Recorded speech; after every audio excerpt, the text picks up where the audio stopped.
England, 1811. The morning light filtered through the tall windows of Thornfield Hall, casting long shadows across the breakfast room where Seraphina sat alone. Again. The delicate porcelain cup trembled slightly in her hands as she listened to the distant sound of her husband's boots echoing through the marble corridors, growing fainter with each step until silence reclaimed the vast estate. 3 years of marriage, and she could count on one hand the mornings Edward Blackwell, Duke of Worthington, had broken his fast beside her. She was 23 now, no longer the hopeful bride of 20 who had arrived at these imposing gates with dreams of companionship woven from the romantic novels hidden in her trousseau. Her mother had prepared her well for the duties of a duchess, how to manage an estate, host distinguished gatherings, maintain dignity in all circumstances. Yet no one had prepared her for the peculiar ache of sharing a home with a man who treated her as little more than an elegant fixture, necessary but unremarkable. The toast on her plate had gone cold, untouched. Seraphina stared at it, remembering how in those first weeks of marriage she had asked the cook to prepare Edward's breakfast exactly as he preferred: eggs coddled just so, toast with orange marmalade from the estate's own orangery, coffee strong and black. She had risen early each morning, dressed carefully, and waited in this very room hoping he would join her. Sometimes he did, for perhaps 10 minutes, eating in silence while reading correspondence, acknowledging her presence with a brief nod before disappearing into his study or departing for London or one of his other properties. More often he did not appear at all. The first time he had failed to come to breakfast, she had worried something was amiss. She had sent a footman to inquire, only to learn that His Grace had departed for his morning ride at dawn and would take a tray in his study upon his return. The second time, she had said nothing, merely picked at her own meal in the echoing silence of the breakfast room. By the 10th time she had stopped expecting him altogether, yet still she came each morning, maintaining the ritual, as if through sheer force of will she might make real the marriage she had imagined. Edward was not cruel. That might have been easier to bear, for cruelty could be confronted, discussed, perhaps even resolved. Instead, he was absent. At 35, the Duke had perfected the art of presence without connection. He attended to his parliamentary duties with diligence, managed his extensive properties with precision, and acknowledged his wife with the same distant courtesy he might extend to a respected housekeeper. During their infrequent encounters, his grey eyes would pass over her as if seeing through rather than to her, his mind already departed for matters of greater consequence. Seraphina set down her cup with a soft click that seemed to echo through the cavernous room. The breakfast room at Thornfield Hall could have accommodated 20 guests with ease. The mahogany table stretched for what seemed like miles, its surface polished to such a shine that she could see her reflection in it. A young woman with auburn hair arranged in fashionable curls, a morning dress of sprigged muslin that had cost more than her father's annual income, and eyes that held a weariness no 23-year-old should possess. She had been the daughter of a country gentleman of modest means, her family respectable but hardly wealthy. When the Duke of Worthington had paid attention to her during her first London season, it had seemed like a fairy tale. He had been handsome, distinguished, wealthy beyond measure, and seemingly interested in her conversation during the few occasions they had spoken at various balls and assemblies. Her mother had nearly fainted with joy when he had requested permission to court her. Her father, more pragmatic, had seemed troubled, but ultimately acquiesced to what was considered a brilliant match. The courtship had been brief and formal. Henry had called upon her family precisely 3 times, spoken with her father twice about settlements and expectations, and proposed during a carefully chaperoned walk in Hyde Park. His proposal had been proper and emotionless, a business arrangement dressed in the language of matrimony. "Miss Hartley," he had said, not even using her Christian name, "I find myself in need of a wife to manage my household and eventually provide an heir. Your character appears sound, your breeding acceptable, and your demeanor suitably modest. I believe we should suit well enough. Will you do me the honor of accepting my hand in marriage?" She should have recognized the warning in those words. Suit well enough. Not love, not even affection, merely suitability. But she had been 20 years old and sheltered, raised on novels where cold dukes were transformed by the love of gentle heroines, and she had convinced herself that affection would grow after marriage. Her mother had assured her that many marriages began as arrangements and blossomed into genuine partnerships. "You must be patient, dearest," her mother had counseled. "Men of his station are not raised to express sentiment freely. Your steadiness and devotion will win his heart in time." 3 years later, Evangeline understood that her mother had been either naive or deliberately misleading. Some hearts were not available to be won. Some men built walls so high and thick that no amount of devotion could scale them. The wedding had been grand, attended by half the nobility of England. She had worn a gown of ivory silk that had taken 6 seamstresses 3 months to complete. Henry had stood beside her at the altar in his formal attire, speaking his vows in a clear, emotionless voice that might have been reciting a parliamentary speech. When he had kissed her at the conclusion of the ceremony, his lips had barely brushed hers, cool and impersonal. The wedding breakfast had been a blur of faces and well-wishes from people she did not know, all congratulating her on her brilliant match. Lady Thornbury, an older woman with sharp eyes and a sharper tongue, had taken her aside at one point. "You have done well for yourself, Gell," she had said, not unkindly. "Worthington is a cold fish, always has been, but he is honourable and wealthy. Keep your expectations modest, produce an heir or two and occupy yourself with charitable works. You will have a comfortable life, which is more than most can claim." At the time, Evangeline had been offended by the woman's cynicism. Now she recognized it as kindness, an attempt to prepare her for reality rather than leave her floundering in disappointed expectations. The journey to Ashmore Hall after the wedding had taken most of a day. Henry had ridden ahead on horseback while she followed in the ducal carriage, accompanied only by her new lady's maid, a stolid woman named Martha, who had been in service at Ashmore Hall for 20 years. Martha had attempted conversation initially, pointing out landmarks and offering tidbits about the estate and its history, but Evangeline had been too overwhelmed to absorb much beyond the growing certainty that she was travelling toward a life utterly foreign to everything she had known. Ashmore Hall had appeared on the horizon like something from a Gothic novel, a massive stone edifice with dozens of windows that caught the dying light of the sun, formal gardens stretching in geometric precision around the structure, and an avenue of ancient oaks leading to the main entrance. It was beautiful and imposing and utterly terrifying in its grandeur. Henry had been waiting at the entrance when her carriage arrived, flanked by what seemed like an army of servants, all lined up to greet their new mistress. He had handed her down from the carriage with perfunctory courtesy and led her through a bewildering introduction to the staff: Mrs. Hendricks, the housekeeper, Mr. Pembers, the butler, various footmen and maids, whose names she could not possibly remember, the cook, the head gardener, the steward who managed the estate. "Mrs. Hendricks will show you to your chambers and familiarize you with the household," Henry had said once the introductions were complete. "I trust you will find everything to your satisfaction. Dinner is served at 8. I shall see you then." And he had simply walked away, leaving her standing in the grand entrance hall with Mrs. Hendricks, feeling like a child abandoned at a strange house. Her chambers had proven to be a suite of rooms more luxurious than anything she had ever inhabited. A bedroom, with a canopied bed large enough to sleep 4, a dressing room lined with empty wardrobes waiting for her trousseau, a sitting room with furniture upholstered in pale blue silk, and windows overlooking the gardens. It was beautiful and perfectly appointed and utterly impersonal, like a very expensive hotel room. Mrs. Hendricks had shown her through the rooms with professional pride, pointing out the bell pulls for summoning servants, the modern conveniences of the washing stand, the quality of the linens. "His Grace wanted everything to be perfect for your Grace's arrival," the housekeeper had said. "He commissioned the redecoration himself 3 months ago."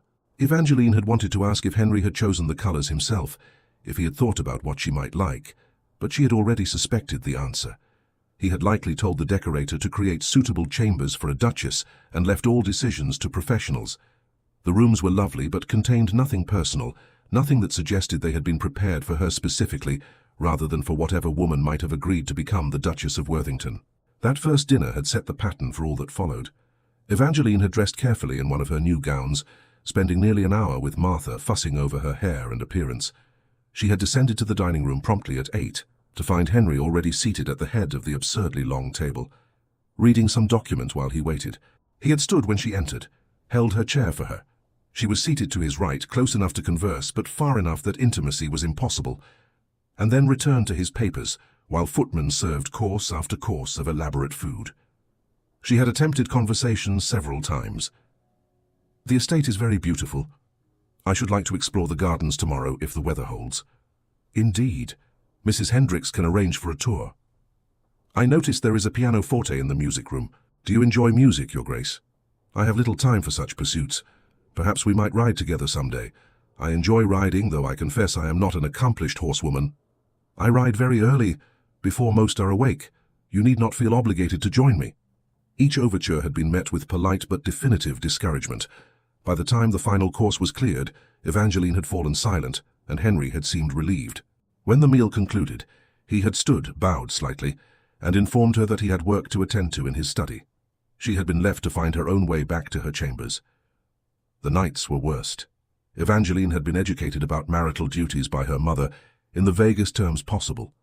References to wifely obligations and submission to one's husband, assurances that any discomfort would be brief and infrequent, and exhortations to think of England and the importance of heirs. She had been terrified on her wedding night, waiting in her bedchamber in the nightgown that was part of her trousseau, her heart pounding so hard she thought it might burst from her chest.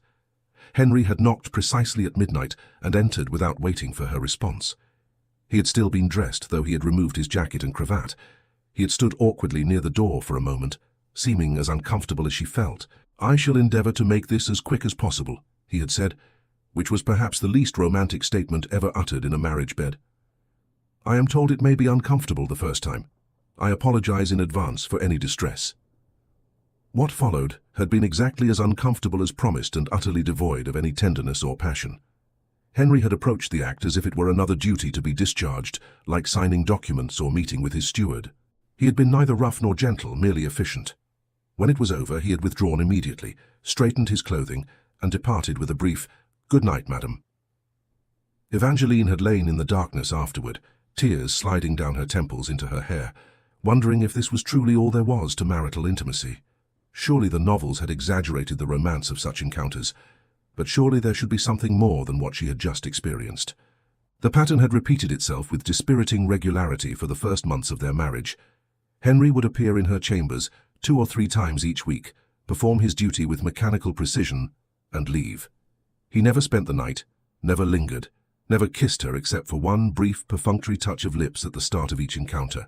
He rarely even looked directly at her face during the act, his gaze fixed somewhere past her shoulder, as if he were thinking of something else entirely. After the first 6 months, when no pregnancy had occurred, the visits became less frequent. After a year, they had dwindled to perhaps once a month. After 18 months, they ceased altogether, without explanation or discussion.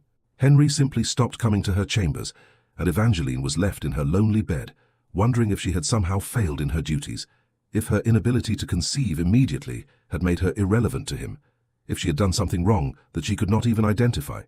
She had tried in those early months to bridge the distance between them. She had studied the household accounts and begun making suggestions to Mrs. Hendricks about economies that could be achieved without sacrificing comfort. She had taken an interest in the estate gardens, working alongside the head gardener to plan new plantings and restore neglected areas. She had attempted to engage Henry in conversation about these efforts, hoping to demonstrate her capability and worth. "I have been reviewing the household expenditures with Mrs. Hendricks," she had ventured one evening at dinner during their 3rd month of marriage. "I believe we could reduce costs by purchasing certain staples directly from local suppliers, rather than through intermediaries in London." "If you and Mrs. Hendricks believe it wise, proceed as you see fit," Henry had replied without looking up from his plate. "Such matters are properly within your domain. I thought perhaps you might wish to review my proposals first." "That is unnecessary. I trust Mrs. Hendricks's judgment, and as you are now mistress of the household, these decisions are yours to make." It should have been empowering. He was granting her authority over the domestic sphere, as was proper for a wife, but his complete disinterest in even discussing her ideas had made clear that he truly did not care what she did, as long as it did not require his attention or involvement. She had tried to interest him in her musical abilities. The music room at Ashmore Hall contained a magnificent pianoforte, clearly expensive and well-maintained, though it seemed rarely used. Evangeline had always found solace in music, and she began spending several hours each day at the instrument, working through pieces she had learned before her marriage and teaching herself new compositions. One evening, she had gathered her courage and asked if Henry might like to hear her play. "I have been practicing a sonata by Mozart that I think came out rather well," she had said. "It would please me to perform it for you." He had glanced up from his newspaper with an expression of mild surprise, as if she had just suggested something peculiar. "I am certain you play admirably, madam. However, I have correspondence to attend to this evening. Perhaps another time." Another time never came, because she never asked again, unwilling to face another polite rejection. The gardens had become her refuge. The grounds at Ashmore Hall were extensive, including formal parterres near the house, a rose garden that had been neglected for years, a kitchen garden that supplied the household, and wilder woodland areas that stretched for acres. Evangeline had begun spending her mornings working in the gardens, particularly in the rose garden, which she had made her special project. She had found old plans in the estate library, showing how the rose garden had looked during Henry's grandfather's time. An elaborate arrangement of beds, organized by color, with varieties chosen for both beauty and fragrance. Over the years of neglect, many of the original roses had died or become overgrown, the beds choked with weeds, the pathways obscured. With the help of the head gardener, a taciturn man named Willis who seemed surprised but pleased by her interest, Evangeline had begun the slow work of restoration. They had cleared the overgrown beds, tested the soil, and ordered new rose bushes from a nursery renowned for its stock. She had spent hours on her knees in the dirt, much to Martha's dismay, planting and pruning and nurturing the roses back to health. The work was physically demanding and left her exhausted each day, but it gave her something tangible to show for her time. The roses responded to her care, putting out new growth, eventually blooming in profusion. By the second summer of her marriage, the rose garden had become a showplace admired by the few guests who visited Ashmore Hall. Henry had walked through it once, accompanying a parliamentary colleague who had expressed interest in the gardens. Evangeline had been working in one of the beds when they appeared, and she had scrambled to her feet, acutely aware of her dirt-stained hands and the simple day dress she wore for gardening. "Your Grace," Henry's companion had said warmly. "What a magnificent garden. Is this your work?" "I have helped with the restoration, yes," Evangeline had replied, pleased despite herself. "Helped? Willis tells me Her Grace has done the majority of the planning and planting herself," the head gardener had interjected, earning a grateful smile from Evangeline. "How delightful to find a lady willing to actually work in her gardens, rather than merely admire them from a distance," the guest had continued. "You must be very proud, Worthington." Henry had glanced around the garden with the same polite disinterest he showed everything else. "Yes, quite. The roses are very fine. Shall we continue to the stables? I wish to show you that stallion I mentioned." And that had been the extent of his acknowledgement of weeks of hard work and devotion. Evangeline had continued her efforts regardless, finding satisfaction in the beauty she created even if her husband never noticed.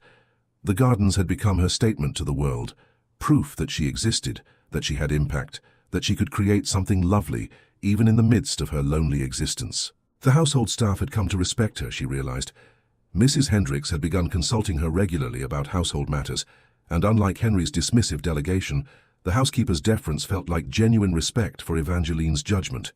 The servants had responded well to her gentle management style, and she had earned their loyalty by learning their names, inquiring about their families, and ensuring they were treated fairly.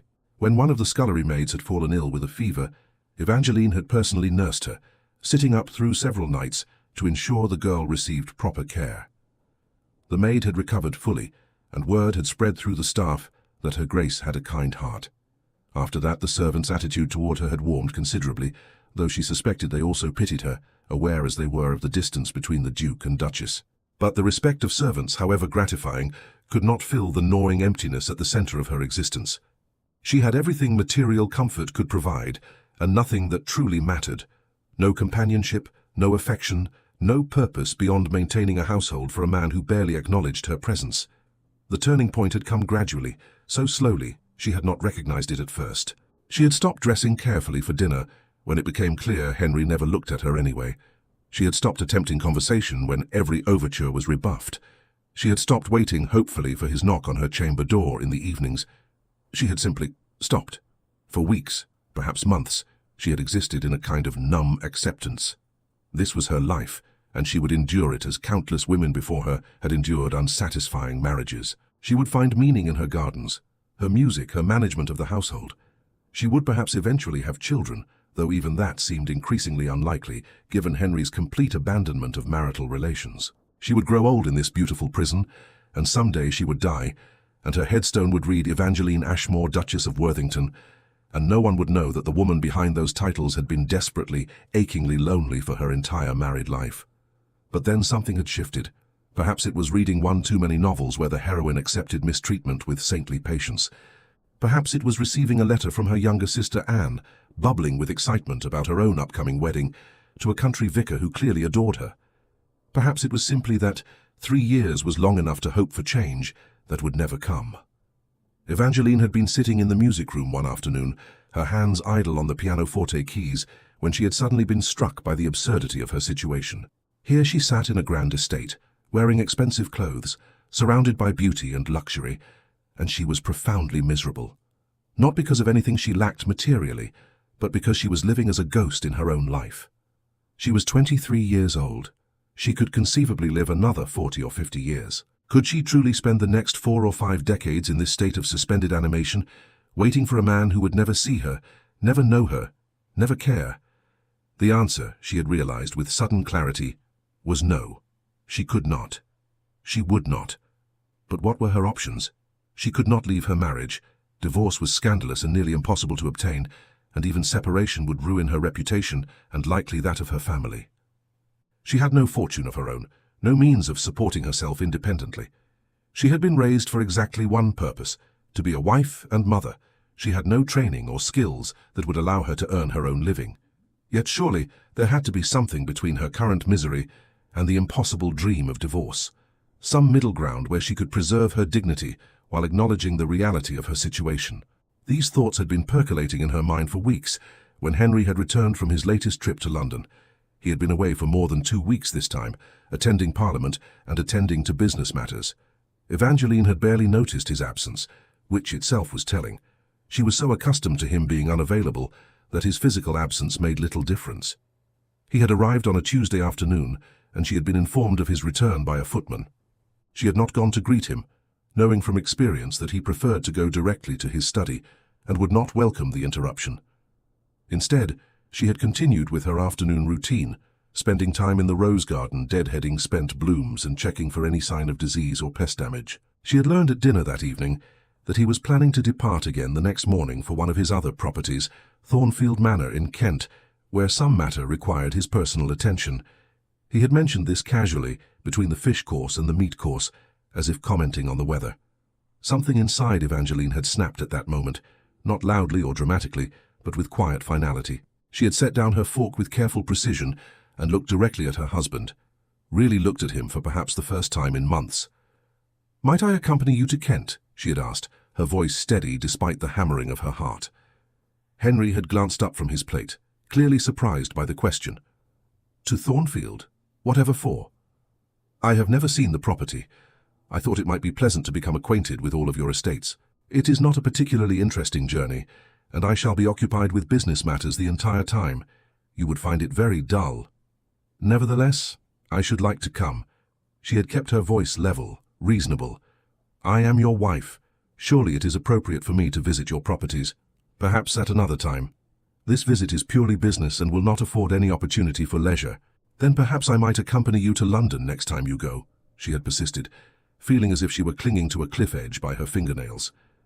"I have not been to town in some months, and there are matters requiring my attention, fabric for new curtains for the drawing room, and I should like to visit a particular nursery about some roses for next spring."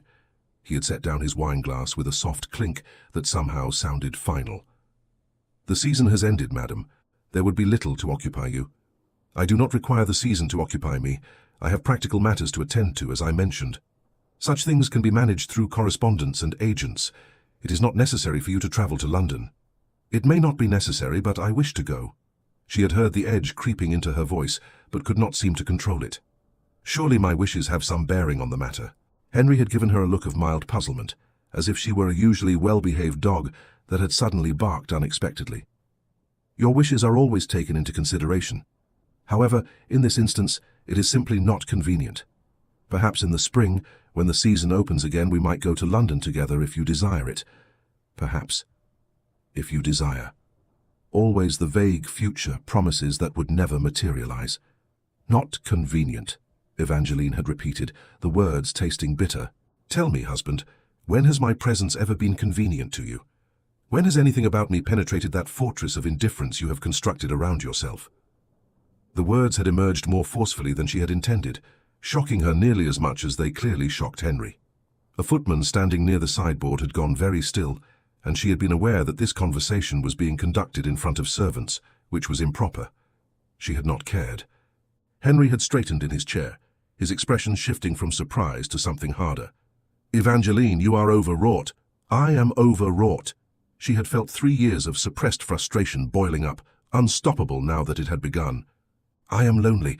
I have been lonely since the day I became your duchess, living in this magnificent mausoleum, speaking to no one but servants, mattering to no one at all.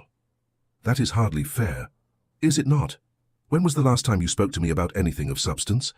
When did you last inquire about my day, my interests, my thoughts? When did you last look at me, truly look at me, rather than through me, as if I were invisible? Henry had stood, his napkin falling unheeded to the floor. I fail to see what has brought on this display. You have everything a woman could desire: position, security, freedom to pursue your interests without interference. Everything but a husband who acknowledges I exist beyond my title and duties. The words had torn from her throat. I am not asking for grand romantic gestures, Henry. I am merely asking to be seen, to be noticed, to matter to you in some way, however small. You do matter. How do I matter to you? Can you name a single thing about me beyond the fact that I manage your household competently?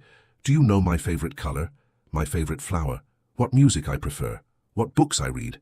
Anything at all about who I am as a person rather than as the woman who happens to bear your name? The silence that followed had been deafening. Henry had stood there, his jaw working as if searching for words, and Evangeline had seen in his face that he could not answer her questions. He did not know those things because he had never asked, never cared to know. What would you have me do?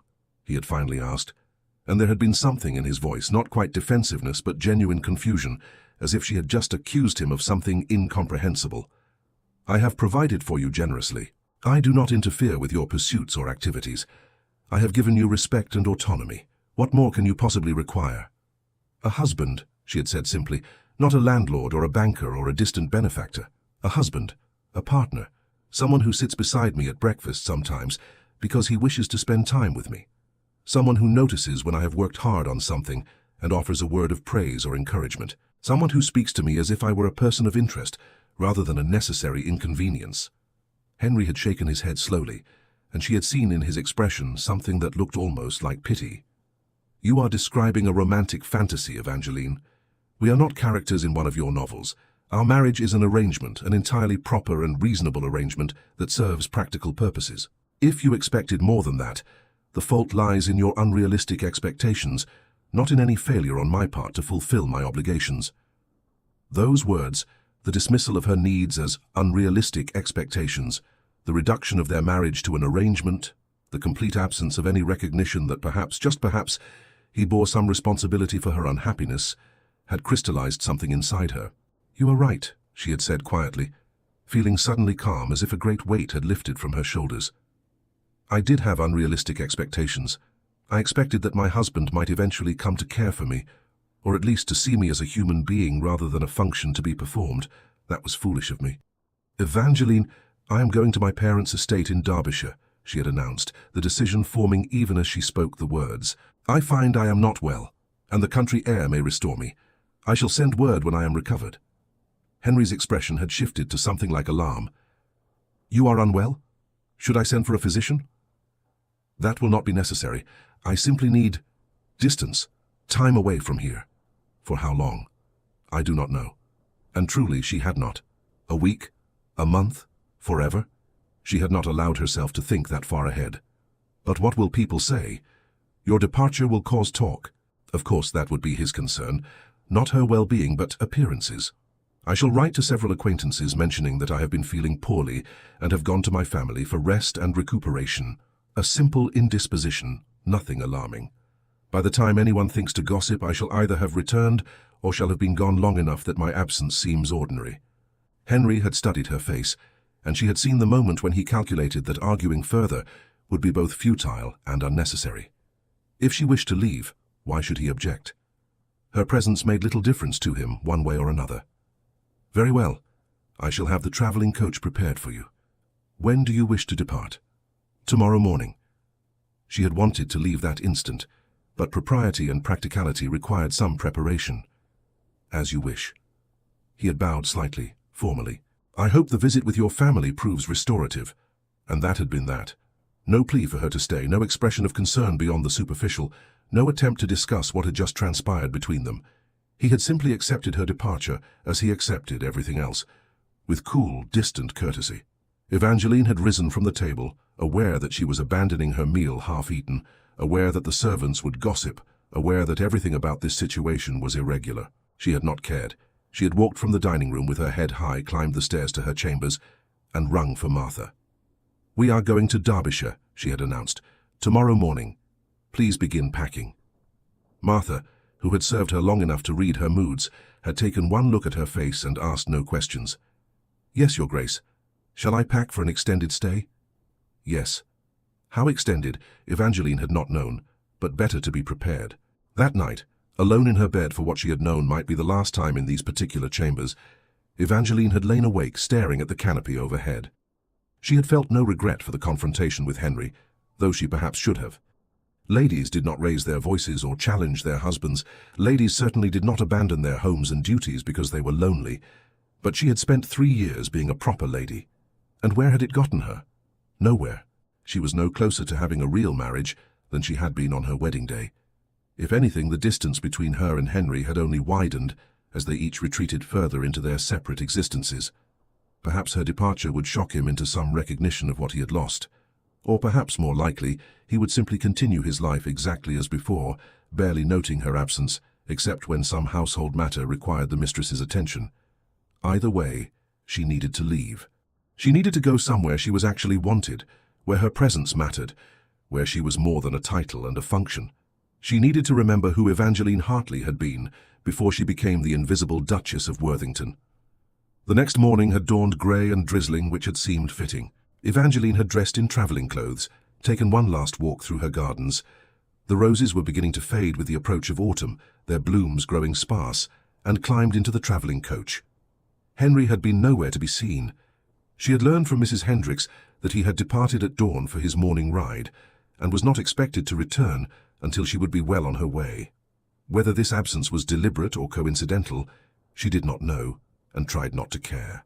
As the coach had rolled down the long avenue of oaks, carrying her away from Ashmore Hall, Evangeline had looked back at the great house growing smaller in the distance. She had felt no surge of regret, no desire to ask the coachman to turn around, only a profound sense of relief, as if she had been holding her breath for 3 years and could finally exhale. She was going home, to parents who loved her, to a sister who would listen to her troubles, to a small manor house where she mattered simply because she was their daughter, not because of any title or duty. She was going to a place where she could remember what it felt like to be genuinely seen and valued. What happened after that, she would determine when she was ready. But for now, escape was enough. The journey to Derbyshire took 2 days, with an overnight stop at a respectable coaching inn. Evangeline spent most of the travel time staring out the window at the passing countryside, her mind curiously blank. She had expected to feel anguish or doubt about her decision, but instead she felt only a kind of peaceful numbness. Martha had attempted some conversation initially, comments about the weather, observations about the country they were passing through, but when Evangeline's responses remained monosyllabic, the maid had lapsed into silence. Martha was loyal and discreet. Whatever she thought about this sudden departure, she kept to herself. They arrived at Hartley Manor in the late afternoon of the second day. The house was exactly as Evangeline remembered it, a modest but comfortable country manor, nowhere near the scale of Ashmore Hall, but infinitely warmer. The gardens were slightly wild, the stone facade showed signs of weathering that could not be afforded, but it was home in a way the ducal estate had never been. Her mother had been in the front garden cutting flowers when the coach arrived. At the sight of the ducal crest on the carriage door, Mrs. Hartley had dropped her basket, flowers spilling across the path, and rushed forward with an expression of mingled joy and concern. "Evangeline, my dearest girl, we had no word you were coming." Her mother had embraced her tightly, then pulled back to study her face with worried eyes. "What has happened? Are you well? Is something amiss?" "I am perfectly well, Mama," Evangeline had assured her, though she felt tears prickling behind her eyes at the genuine warmth of her mother's greeting, such a contrast to Henry's indifferent farewell. "I simply felt the need for a visit home. I hope my arrival is not inconvenient." "Inconvenient? What nonsense! You are always welcome here, you know that." Mrs. Hartley had tucked Evangeline's arm through her own and begun walking toward the house. "Your father will be so pleased. He has been working in his study all day on some tedious correspondence. Anne is here as well. She and Mr. Whitmore have been going over wedding plans. Oh, she will be so delighted to see you." Indeed, her sister Anne had come flying out of the house moments later, her face alight with pleasure. At 19, she was on the cusp of her own marriage, and the contrast between her glowing happiness and Evangeline's own experience was both heartwarming and painful. "Evie! Oh, how wonderful! I have so much to tell you about the wedding preparations." Anne had caught her hands bouncing with excitement. "Mr. Whitmore's mother has been so kind, and we have found the loveliest fabric for my dress, and— But wait, why are you here? Not that I am not thrilled, but we were not expecting you." "I felt in need of country air and family," Evangeline had said, which was true enough. "May a duchess not visit her own family without an inquisition?" Her father had emerged from his study at the commotion, and the joy on his face at seeing her had made Evangeline's throat tight with emotion. Mr. Hartley was a scholarly man, more comfortable with books than social niceties, but he had always doted on his daughters. "My dear child," he had said warmly, kissing her forehead. "What a delightful surprise. Come, you must be exhausted from your journey. Let us get you settled, and then you shall tell us all your news over dinner." The family had swept her into the house, into the familiar warmth and slight chaos of her childhood home. How different it was from Ashmore Hall, where servants glided silently through vast rooms, and every surface gleamed with polish. Here books were stacked haphazardly on tables, a half-finished embroidery project lay abandoned on the sofa, and her mother's painting supplies cluttered one corner of the sitting room. It was imperfect and lived in and wonderful. That evening, gathered around the much smaller but infinitely warmer dining table, Evangeline had tried to present a cheerful facade. She had inquired about Anne's wedding plans, listened to her mother's gossip about local families, and discussed her father's latest historical research project. She had described the gardens at Ashmore Hall and some of the improvements she had made to the household, but her mother had seen through the performance. After dinner, when Anne had gone to the drawing room to practice her pianoforte and her father had returned to his study, Mrs. Hartley had taken Evangeline's hand. "Walk with me in the garden, dearest. The evening is fine, and I think we should speak privately." They had strolled through the modest gardens, so different from the grand parterres of Ashmore, and for a while neither spoke. Finally, her mother had said gently, "You are not happy." It was not a question. Evangeline had felt her careful composure crumble. "No, Mamma, I am not. Tell me." And so she had. Everything had poured out. The loneliness, the isolation, Henry's complete indifference, the mechanical nature of their brief intimacy that had ceased altogether, the emptiness of her grand existence. Her mother had listened without interruption, her face growing increasingly troubled. "I had hoped," Mrs. Hartley had said softly when Evangeline finally fell silent, "that he would come to appreciate you. You are so lovely, so capable, so kind. I had thought any man would be fortunate to have such a wife. He does not see me, Mamma. I am not certain he ever has. I am simply the woman he married because he required a duchess, and now that I have proven unable to quickly produce an heir, I am even less relevant to him. You have not quickened at all in 3 years. We have not shared a bed in more than 18 months. I do not think the fault is mine for failing to conceive. Rather, I think he simply lost interest in the attempt." Her mother had made a soft sound of distress. "Oh, my poor child, this is not what I wished for you when I encouraged the match. He seemed so proper, so respectable. I thought he would be a steady, reliable husband, even if not a romantic one." "He is steady and reliable, I suppose." "Steadily absent and reliably indifferent." They had walked in silence for a few more moments before her mother asked, "What will you do?" "I do not know. I cannot leave him permanently. The scandal would be insupportable, but I cannot bear to return immediately either. May I stay here for a time? I know it is an imposition." "An imposition? Evangeline, this is your home. You may stay as long as you wish, forever if you choose. Your father and I would be delighted to have you." The relief had been overwhelming. "I told Henry I was unwell and needed country air. If anyone inquires, that must be the story. I do not wish to cause gossip that might harm his reputation or reflect poorly on our family. You protect him even now, when he has given you so little consideration." Her mother had shaken her head. "You are too good, dearest, but yes, we shall say you are recuperating from some minor indisposition. No one need know the truth." And so Evangeline had settled into life at Hartley Manor. The first weeks had been a kind of convalescence, though not from physical illness.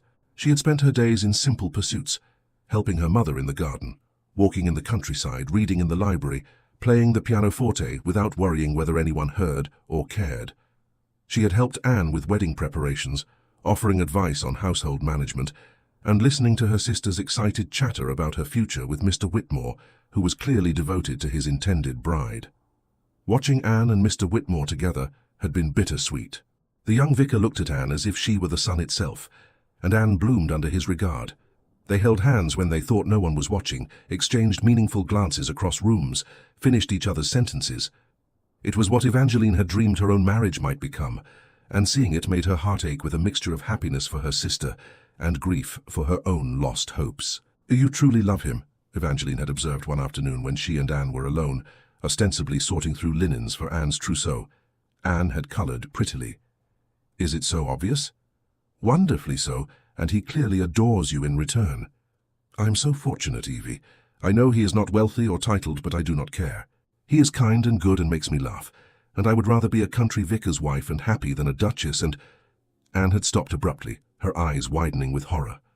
"Oh, I did not mean— I was not suggesting—" "It is quite all right," Evangeline had assured her, though the words had landed with uncomfortable accuracy. "You are not wrong. Happiness matters more than position. I am glad you have found both love and a good man. Hold on to that, Anne. Cherish it." The weeks had turned into a month, then two. Evangeline had written brief, impersonal letters to Mrs. Hendricks about various household matters, maintaining the fiction that she was merely temporarily away.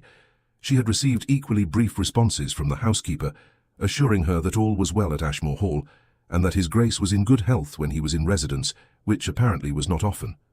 Henry himself had sent exactly one letter, about 3 weeks after her departure. It had been characteristically brief. "Madam, I trust this letter finds you improved in health. Mrs. Hendricks reports that several matters require your attention regarding the household.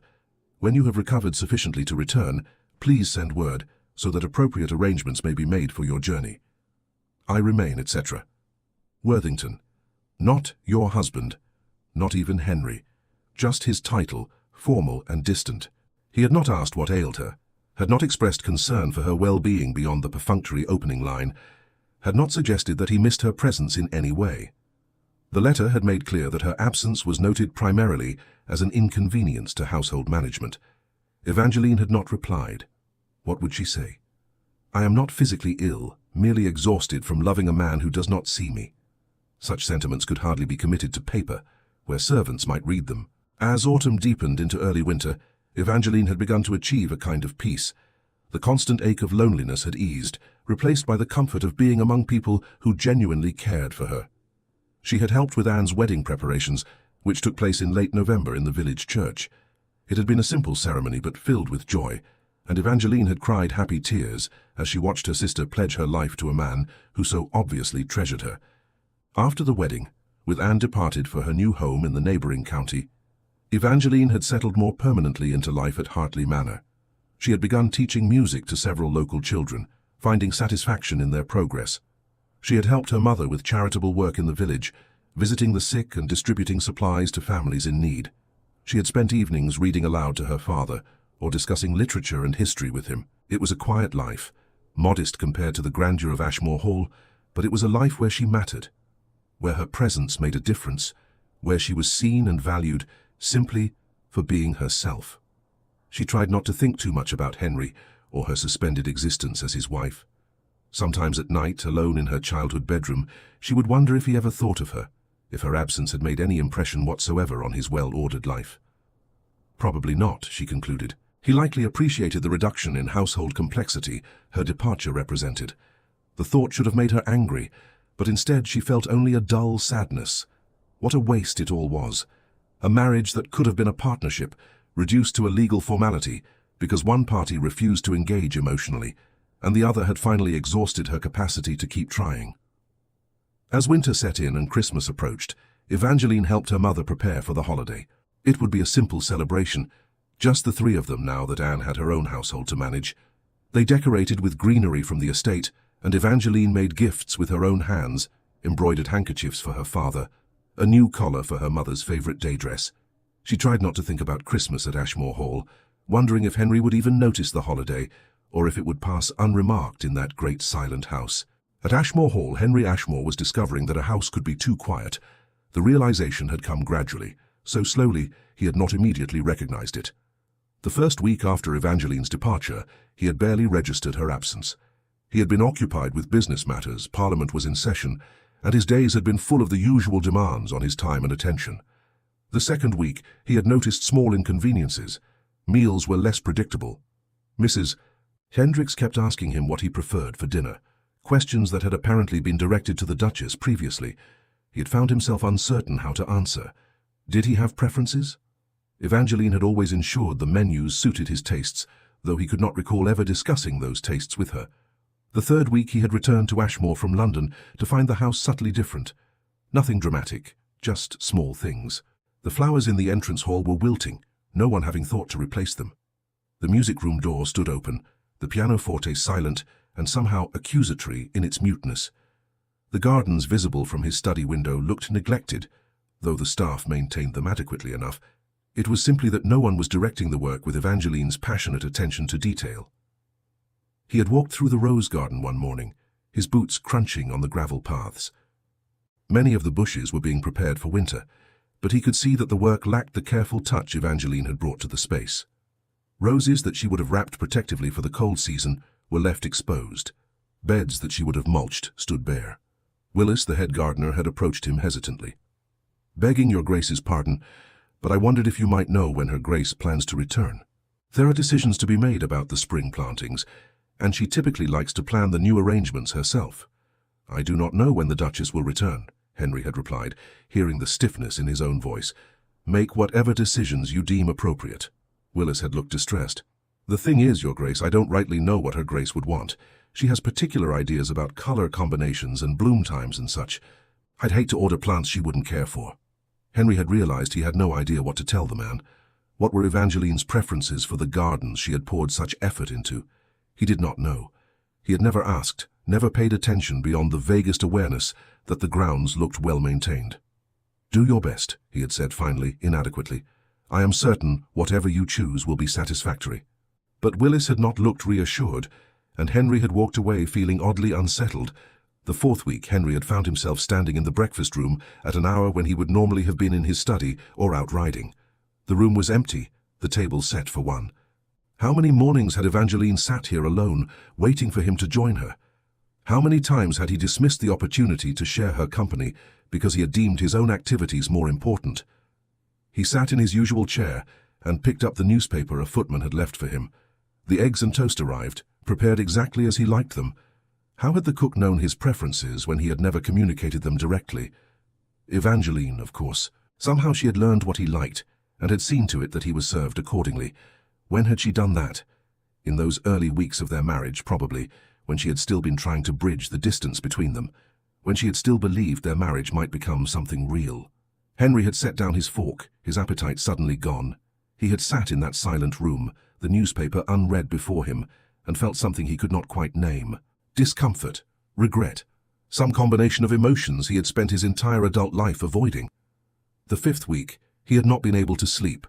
He would lie in his bed, staring at the canopy overhead, and find his mind wandering to Evangeline. Where was she in her parents' house? Was she in her childhood bedroom? Was she sleeping peacefully, relieved to be away from Ashmore and from him? The thought of her relief at his absence had stung more than he cared to admit. He found himself remembering things he had not thought about in years. Their wedding day when she had looked so young and nervous, her hand trembling in his as they made their vows. Their wedding night when he had been so careful to be as quick and efficient as possible, believing he was being considerate by not prolonging her discomfort. Had she wanted something different? Had she hoped for tenderness he had not offered? He remembered her attempts at conversation in those early months, questions and comments he had deflected or ignored because he had seen them as interruptions to more important matters. What had she been trying to say? What had he failed to hear? The realization came to him at 3 in the morning, jarring him fully awake. He knew nothing about his wife. Nothing real. He could not have named her favorite color, her favorite flower, her favorite book. He did not know what made her laugh, what frightened her, what she dreamed about. He had lived with her for 3 years and had learned nothing about who she was as a person. The thought should not have mattered. She was his duchess. She managed his household. She had fulfilled the role he had required of her. What else did he need to know? But it did matter, he realized, with growing unease. It mattered because she was a person, not merely a function. and he had treated her as the latter while entirely ignoring the former. The 6th week, Henry made a mistake that brought everything into sharp focus. He had been reviewing some documents in his study when Mrs. Hendricks had knocked, seeking guidance on some household expenditure. He had approved it absently, then added, "Please have the Duchess review the accounts at her convenience." Mrs. Hendricks had stood very still. "Your Grace, the Duchess is not in residence." "Oh, yes, of course." He had felt heat rise to his face at the slip. "I had forgotten momentarily." After the housekeeper left, Henry had sat motionless at his desk. He had forgotten Evangeline was gone. 6 weeks, and he had so habituated to her invisible presence, managing his household, seeing to his comfort, ensuring everything ran smoothly, that he had expected her to simply materialize when needed. How long had he taken her for granted?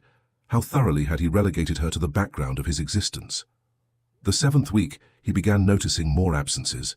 The drawing room where Evangeline had spent her evenings stood unused, its furniture arranged just as she had left it, a book still open on the side table where she had apparently been reading when she decided to leave. Henry picked up the book, poetry, something by Wordsworth, and found himself wondering if she had enjoyed it. Had she read poetry because it brought her pleasure, or because she had so few other diversions in her isolated existence? The music room was worse. He found himself drawn there repeatedly, standing in the doorway, staring at the silent pianoforte. He remembered now that she had played every day, beautiful melodies that had drifted through the house. When had he last really listened? He had become so accustomed to the background music that he had stopped hearing it, had treated it the same way one might treat birdsong, pleasant but unremarkable. Now the silence was oppressive. On impulse, he opened the pianoforte bench and found stacks of sheet music, some printed, some handwritten. The handwritten pieces were in Evangeline's elegant script. She had apparently been composing, or at least arranging music for herself. He had not known she could do such a thing.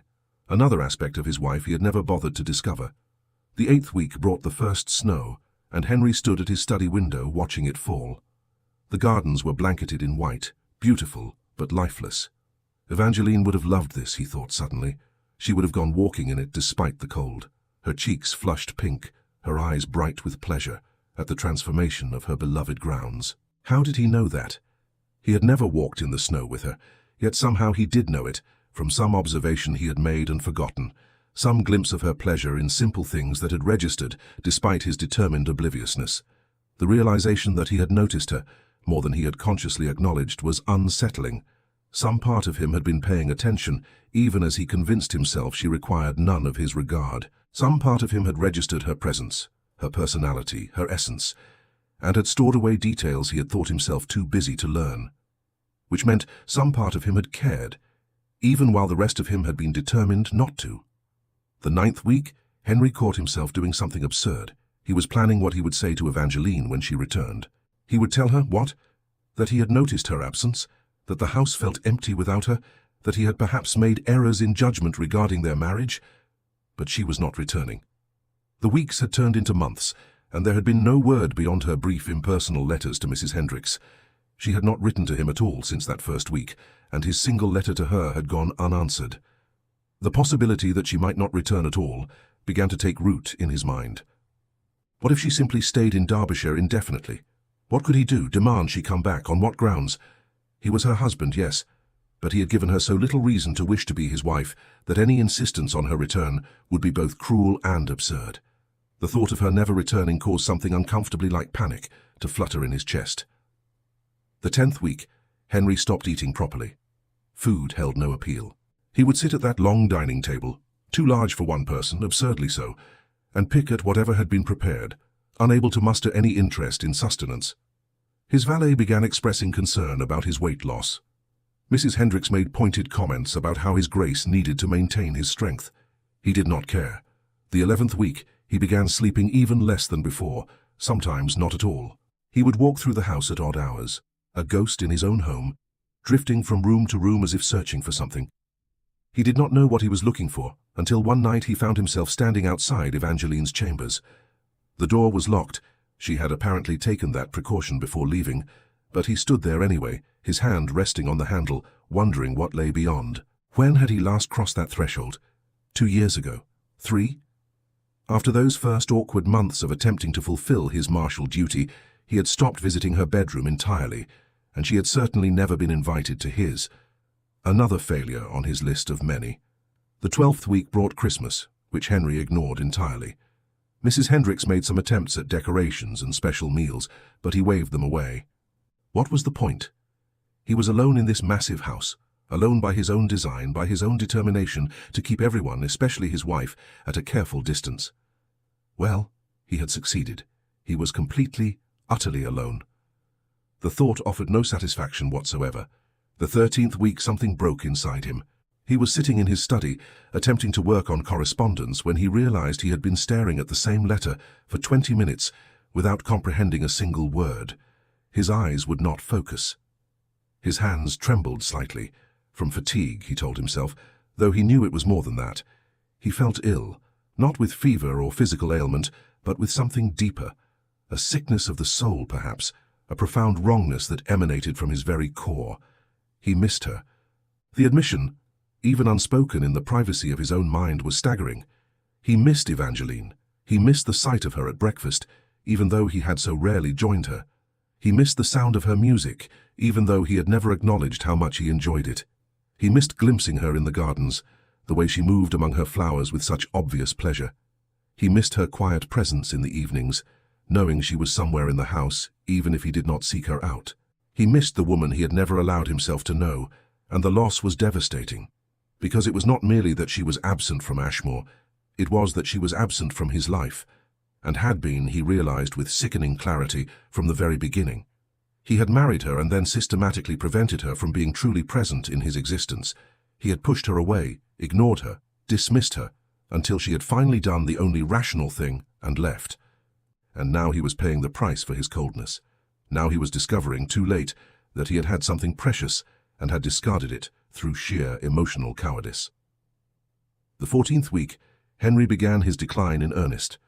The illness he had cultivated through weeks of poor sleep and inadequate nutrition finally took hold.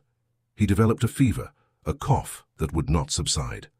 The physician was summoned and prescribed rest, proper nourishment, and a cessation of worry. But Henry could not rest, could not eat, could not cease worrying, because worry implied caring about the future, and he had discovered too late that his future held no meaning without Evangeline in it. He took to his bed, shivering despite the roaring fire in his chambers. His valet hovered anxiously, bringing broths Henry could not stomach, adjusting blankets Henry threw off in his fevered restlessness. At night, or was it day? Time had become meaningless. Henry dreamed. He dreamed of Evangeline in the rose garden, her hands stained with soil, her face alight with pleasure at coaxing blooms from recalcitrant bushes. In the dream, she turned to him and smiled, and the smile held such warmth that he felt it like physical heat. "Come see," Dream Evangeline said, beckoning him closer. "Look what has grown." But when he tried to approach, his feet would not move. He remained frozen in place, watching her from an unbridgeable distance, while she waited with that patient smile slowly fading into disappointment. "You never come," she said finally, her voice echoing strangely. "I wait and wait, but you never come." He tried to speak, to call out to her, but no sound emerged from his throat. And then she turned away, walking deeper into the garden, disappearing among the roses until he could no longer see her. He woke from such dreams in a cold sweat, calling her name into the darkness. "Evangeline!" His valet would rush in, alarmed. "Your Grace? Are you in pain?" Pain? Yes, he was in pain, but not the kind that physicians could treat with their tinctures and tonics. This was an agony of spirit, of profound regret, of recognition that had come far too late to matter. Other dreams followed. Evangeline at the pianoforte, her fingers dancing over the keys, creating beauty he had heard but never truly listened to. In this dream, he stood in the doorway of the music room, mesmerized by the sight and sound of her. But when the music ended and she looked up, she did not see him. Her gaze passed through him as if he were invisible. He tried to speak. "I am here. Please see me." But she only closed the pianoforte and left the room, walking past him without acknowledgement, and he realized with horror that this was exactly what he had done to her for 3 years. He had looked through her, past her, anywhere but at her. And now, in the dream, he was experiencing the soul-crushing invisibility he had imposed on her. He woke weeping, which shocked his valet, nearly speechless. Dukes did not weep. The Duke of Worthington certainly did not weep. Yet here were tears streaming down his fevered face, and he could not seem to stop them. The 15th week brought delirium. Henry could not always distinguish dream from waking. He saw Evangeline everywhere, sitting in the chair by his bedside, but it was only his valet, standing at the window, a trick of the light, lying beside him in the bed, his own fevered imagination. He spoke to her constantly, or thought he did. Apologies tumbling from his cracked lips. Confessions of feelings he had denied even to himself. Desperate pleas for her to return, to give him another chance, to let him prove he could be the husband she deserved. "I was wrong," he heard himself saying, his voice ragged. "So terribly wrong. I thought I was being strong, independent, self-sufficient. I thought needing anyone was weakness. But I was the weak one, Evangeline, too weak to risk feeling, too cowardly to let you close." Sometimes he was lucid enough to know he was speaking to empty air. Other times he was convinced she was truly there, listening, and he poured out his heart. "I love you," he said, the words foreign on his tongue, but utterly, devastatingly true. "I think I have always loved you, but I was too much of a fool to recognize it. I loved the way you brought life to that cold house, the way you moved through the gardens like they were holy ground, the way you played music as if your soul was speaking through your fingers. I loved your patience with me, even when I gave you no reason for patience. I loved your kindness to the servants, your gentle management, your quiet strength." He laughed bitterly, the sound turning into a coughing fit. "I loved all these things and never told you, never showed you. I let you believe you were nothing to me when you were everything, the foundation of my entire existence, and I never even noticed until the foundation was gone and everything collapsed." His valet would later report to Mrs. Hendricks that His Grace was saying the most extraordinary things in his fever. The housekeeper, who had observed the Duke and Duchess's cold marriage with pity for 3 years, felt tears prick her own eyes. "Perhaps," she said to the valet, "someone should write to Her Grace. She should know that he is gravely ill." "Should I write to her?" the valet asked uncertainly. "No, the Duke has a secretary. Let Mr. Pemberton write. He will know how to phrase the matter appropriately." Mr. Pemberton, when consulted, had his own doubts. "But His Grace has not requested that the Duchess be informed. Would he wish her to be troubled?" Mrs. Hendricks gave him a look of such severity that he stepped back. His Grace, in his right mind, would not wish her troubled. But His Grace is not in his right mind, and has been babbling her name for days. Trust me, Mr. Pemberton, write to the Duchess. If His Grace perishes without her knowledge, we will all bear that guilt. And if he recovers and is angered that we summoned her, I shall take full responsibility." Thus persuaded, Mr. Pemberton had sat down that very afternoon to compose a letter. He was a man of few words but great precision, and he chose his phrases carefully. "Your Grace. I write to you at the urging of the household staff, though His Grace has not directly requested I do so. The Duke has been gravely unwell these past 2 weeks. The physician is in daily attendance, but His Grace's fever does not abate, and he takes neither food nor rest in sufficient quantity. It is not my place to speculate, but I feel compelled to mention that His Grace speaks your name frequently in his illness. Whether this is merely the ramblings of fever or something more significant, I cannot say. However, the staff believes you should be informed of his condition. Should you wish to return to Ashmore Hall, I shall make all necessary arrangements for your journey. I remain your humble servant, J. Pemberton, Secretary to the Duke of Worthington." The letter was dispatched by special messenger, who was instructed to ride with all possible speed to Derbyshire. Evangeline received the letter 3 days later. She had been helping her mother preserve fruit in the still-room when a servant had brought word that an express had arrived for Her Grace. Express letters were rare and usually indicated urgent news. Evangeline had wiped her hands and taken the sealed paper with a mixture of curiosity and apprehension. When she saw it was from Ashmore Hall, her heart had begun to pound. She had broken the seal and read the brief message once, then again, trying to parse its carefully neutral language for actual meaning. Henry was ill, gravely ill. He spoke her name in his fever. Her first instinct, shockingly, was relief that it was not worse, that he was not already dead, that there was still time. Her second instinct was anger. Why should she care if he was ill? He had certainly never shown concern for her well-being beyond the most superficial courtesy. But even as the angry thought formed, she knew it was false. She did care. Despite everything, despite 3 years of loneliness and neglect, despite her justified anger at how he had treated her, she still cared. Perhaps she even loved him still, though that seemed like the worst kind of foolishness. How did one continue to love someone who had shown such consistent indifference? Yet the human heart, Evangeline was learning, did not always follow logic. Her mother found her still standing in the still room, the letter dangling from her hand, tears streaming down her face. "Evangeline? Dearest, what has happened?" "Henry is ill," she managed to say. "Very ill. They thought I should know." Mrs. Hartley took the letter and read it quickly. "Oh, my dear. You must go to him." "Must I?" The words emerged bitter. "He did not send for me. His secretary wrote on the initiative of the servants. Henry himself has apparently said nothing about wanting my presence. He has been calling your name in his fever. The ramblings of illness mean nothing, or they mean everything." Her mother took both her hands, squeezing firmly. "Evangeline, listen to me. I know he has hurt you. I know he has been cold and distant and everything a husband should not be. But he is still your husband, and if he should perish while you remain here nursing your justified grievances, you will regret it for the rest of your life. Will I? Or will I simply be free of a marriage that has brought me nothing but pain?" "You do not mean that." And she did not really. The thought of Henry dying, of never seeing him again, of never having the chance to tell him how deeply he had wounded her, or how despite those wounds she had continued to care, was unbearable. "I am a fool," Evangeline whispered. "I should despise him." "Love and wisdom are rarely companions," her mother said gently. "Go to him, Evangeline. Go because you are the better person. Go because compassion matters more than pride. Go because 30 years from now you do not want to wonder what might have been if you had made a different choice." So Evangeline had gone.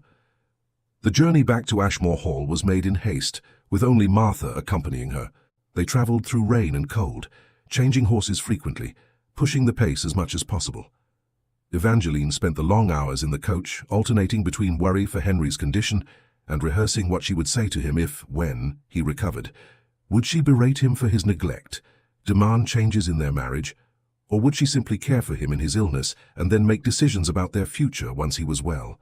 She did not know. She knew only that some compulsion greater than her anger was driving her back to the man who had made her so desperately unhappy. They arrived at Ashmore Hall in the late afternoon of the second day of travel. The house looked exactly as she had left it, imposing and cold under grey winter skies. But now, instead of fleeing from it, she was returning. The irony was not lost on her. Mrs. Hendricks met her at the door, her relief palpable. "Oh, Your Grace, thank heavens you have come. His Grace has been so very unwell." "Take me to him," Evangeline said, not bothering with niceties or removing her travelling cloak. She followed the housekeeper up the grand staircase and down the corridor to the ducal chambers, Henry's private rooms, which she had never entered in 3 years of marriage. Mrs. Hendricks opened the door, and Evangeline stepped into the overheated chamber. The smell hit her first: sickness, sweat, the peculiar odor of someone gravely ill. Heavy curtains blocked most of the light, leaving the room in shadowy gloom. A fire roared in the grate, making the air stifling, and in the massive bed, looking shockingly diminished by the grandeur of his surroundings, lay Henry. Evangeline approached slowly, her eyes adjusting to the dimness. When she reached the bedside, she was shocked by what she saw. This man bore little resemblance to the cold, composed duke she had left behind months ago. His face was gaunt, his cheeks hollow, his skin grey. Dark circles shadowed his closed eyes. His breathing was shallow and ragged. As she watched, his head moved restlessly on the pillow, and he mumbled something unintelligible. "How long has he been like this?" she asked Mrs. Hendricks, who had followed her into the room. "The fever took hold nearly 2 weeks ago, Your Grace. He has been insensible for most of the past 5 days. And the physician. He calls daily, but he says there is little to be done beyond keeping His Grace comfortable and hoping the fever breaks. He has prescribed various tonics, but His Grace will not take them when offered." Evangeline removed her gloves and cloak, handing them absently to Martha. She moved closer to the bed and laid her hand on Henry's forehead. The heat radiating from his skin made her gasp. "He is burning up. This room is far too warm. It will only make the fever worse." "The physician said to keep him warm, Your Grace." "Then the physician is an idiot. Open those curtains, bank that fire so it provides heat without overheating the room, and bring me cool water, clean cloths, and whatever tonics have been prescribed." Mrs. Hendricks hurried to obey, clearly relieved to have someone taking charge. Within minutes the room had been transformed, curtains opened to let in what little winter light remained, the fire reduced to a reasonable level, fresh air allowed to circulate. Evangeline settled into the chair beside the bed and began the work of nursing her husband. She bathed his fever-hot skin with cool water, changed his sweat-soaked nightshirt with Martha's help, coaxed spoonfuls of broth and medicine past his cracked lips when he was lucid enough to swallow. It was exhausting, intimate work. She had never been this close to Henry for any extended period, had never touched him so much or so gently. In illness, he had lost all his defenses, all his cold composure. He was simply a man, vulnerable and suffering, and she found herself overwhelmed with tenderness she had not expected to feel. As she worked, he mumbled and stirred, sometimes calling out. Once, clearly, he said her name. Evangeline. She froze, the damp cloth in her hand suspended over his forehead. "I am here," she said softly, not knowing if he could hear her in his fevered state. His eyes fluttered open, unfocused and glassy. "Evangeline?" he repeated, the word a question. "Yes, I am here. You are very ill, Henry, but you will recover. You must rest." "You came," he whispered, and there was such wonder in his voice that her throat tightened. I thought you would not come." "Hush. Do not try to speak. Save your strength." But he was struggling to say something more, his hand lifting weakly from the coverlet, reaching for her. She caught his hand in hers, shocked by how thin it had become, how it trembled in her grasp. "I am sorry," he managed to say, the words slurred by fever and weakness. "So sorry. I was a fool, a coward. Henry, please, you need to rest." "Let me say it," he insisted with surprising intensity. "Have to say it, while I can. I love you. I think I have always loved you, but I was too stupid to know it, too afraid. I love you, Evangeline." The words, so unexpected, struck her like a physical blow. She stared at him, searching his fevered face for truth or delusion. But his eyes, though glassy, held hers with an intensity that seemed to burn brighter than his fever. "You are not yourself," she said unsteadily. "The illness has you confused." "No." He squeezed her hand with what little strength he possessed, finally seeing clearly. "You were there all along, beautiful, kind, patient, and I never saw you, never let myself see you, because seeing meant feeling, and feeling meant risking pain. But not feeling has been worse. So much worse." Tears were sliding down Evangeline's cheeks now. "You are delirious. You do not know what you are saying." "I know." His eyes were sliding closed again, exhaustion overtaking him. "I know I do not deserve forgiveness. No, you should leave me. But please stay. Please do not leave again. Cannot live without you. Tried. Cannot do it." His hand went slack in hers as he lapsed back into unconsciousness. Evangeline sat frozen, his words echoing in her mind. Were they true, or merely the product of fever dreams and illness? She did not know. Could not know until he recovered.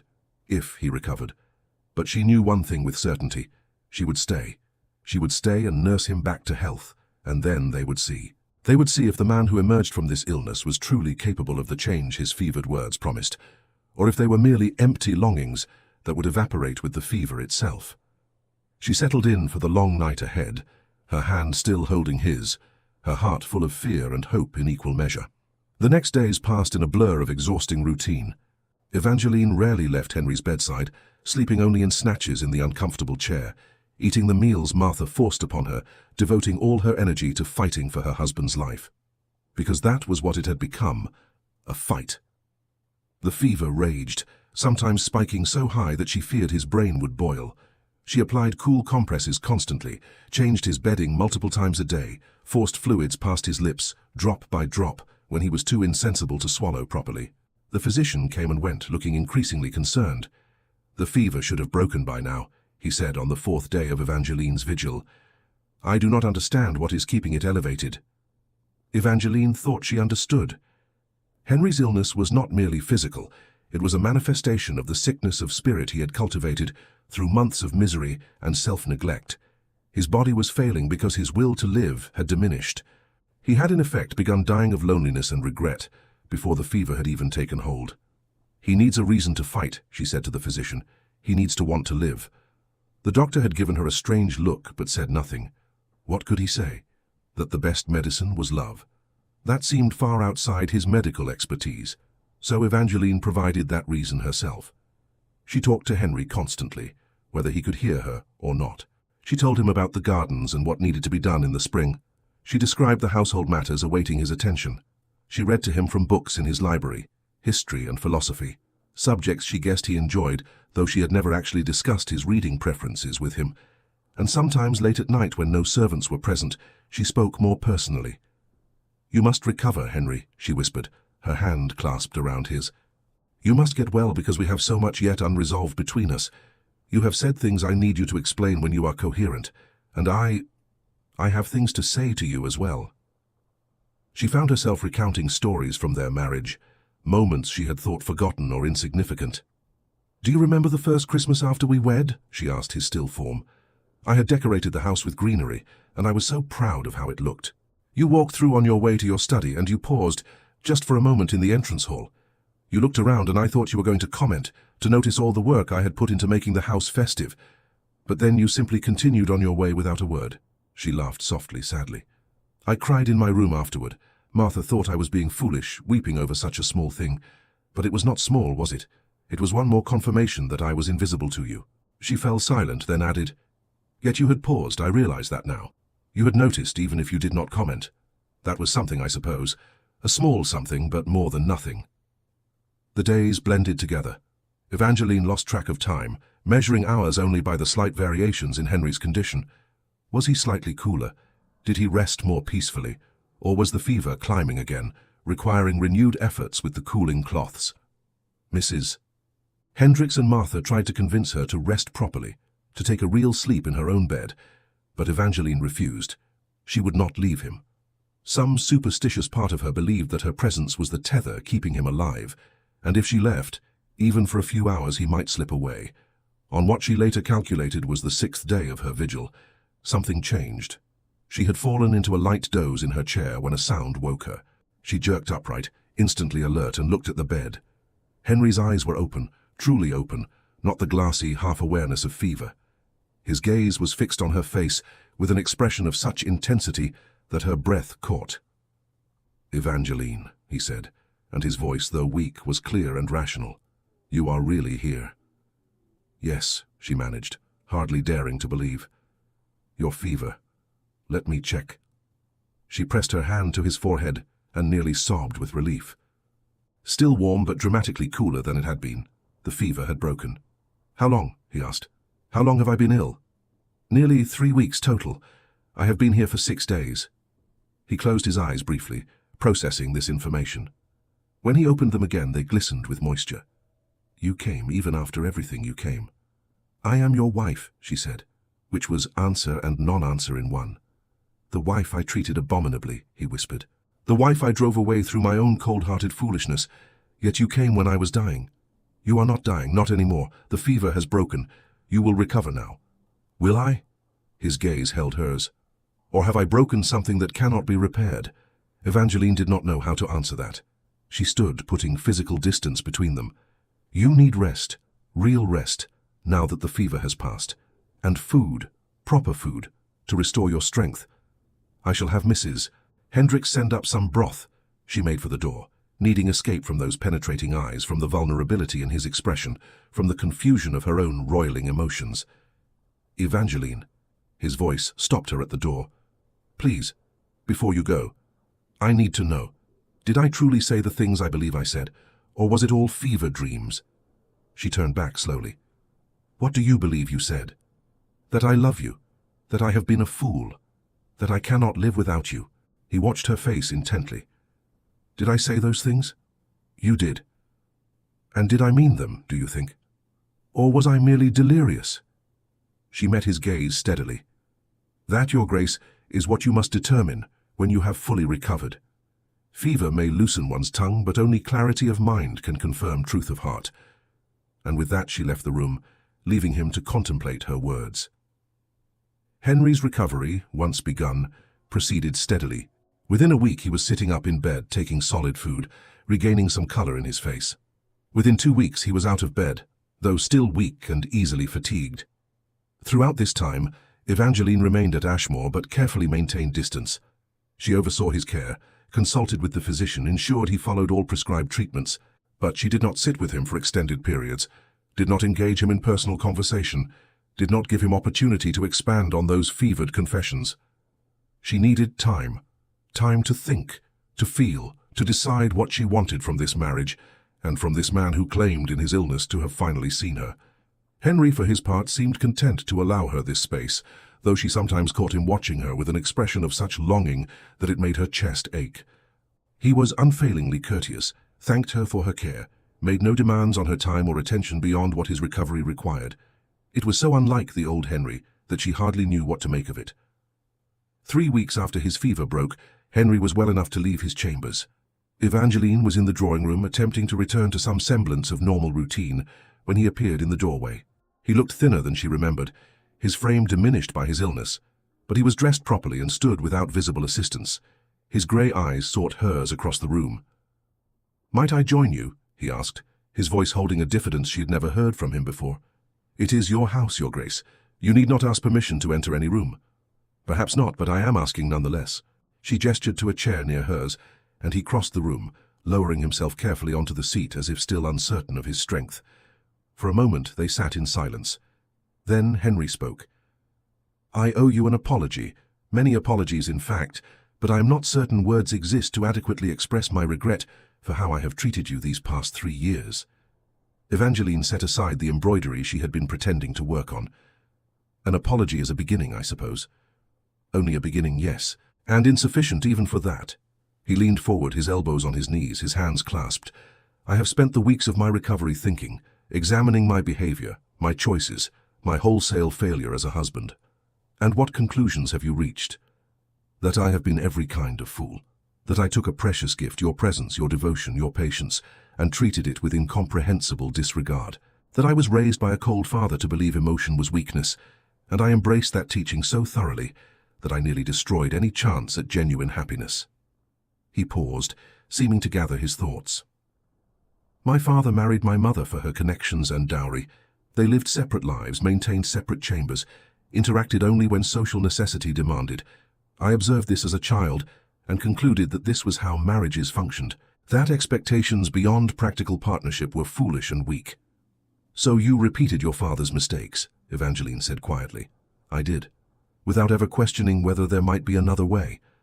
I married you believing that providing material comfort and proper respect was sufficient. I thought I was being a good husband by not interfering with your activities or making excessive demands on your time. You did not even speak to me, Henry. For 3 years you barely spoke to me about anything of significance. I know, God help me, I know that now. I was afraid." That surprised her. "Afraid? The Duke of Worthington afraid?" "Terrified," he admitted, "of opening myself to anyone, of allowing vulnerability, of caring too much and potentially being hurt. So I maintained my walls, kept myself isolated and safe. And in doing so, I hurt you, the one person who deserved my care and attention most." Evangeline felt tears prickle behind her eyes. "I tried so hard, Henry. I tried to bridge the distance between us. I learned your preferences. I managed your household. I made your home beautiful. I waited for you at breakfast. I played music, hoping you might listen. I did everything I could think of to make you see me." "And I did see you," he said intently.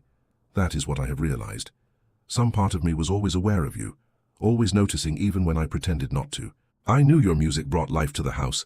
I knew the gardens transformed under your care. I knew that when I returned from travel, everything ran more smoothly because of your management. I saw all of this. I was grateful for all of this. But I never told you, never let you know that you mattered. Why? If you noticed, why did you not simply say so?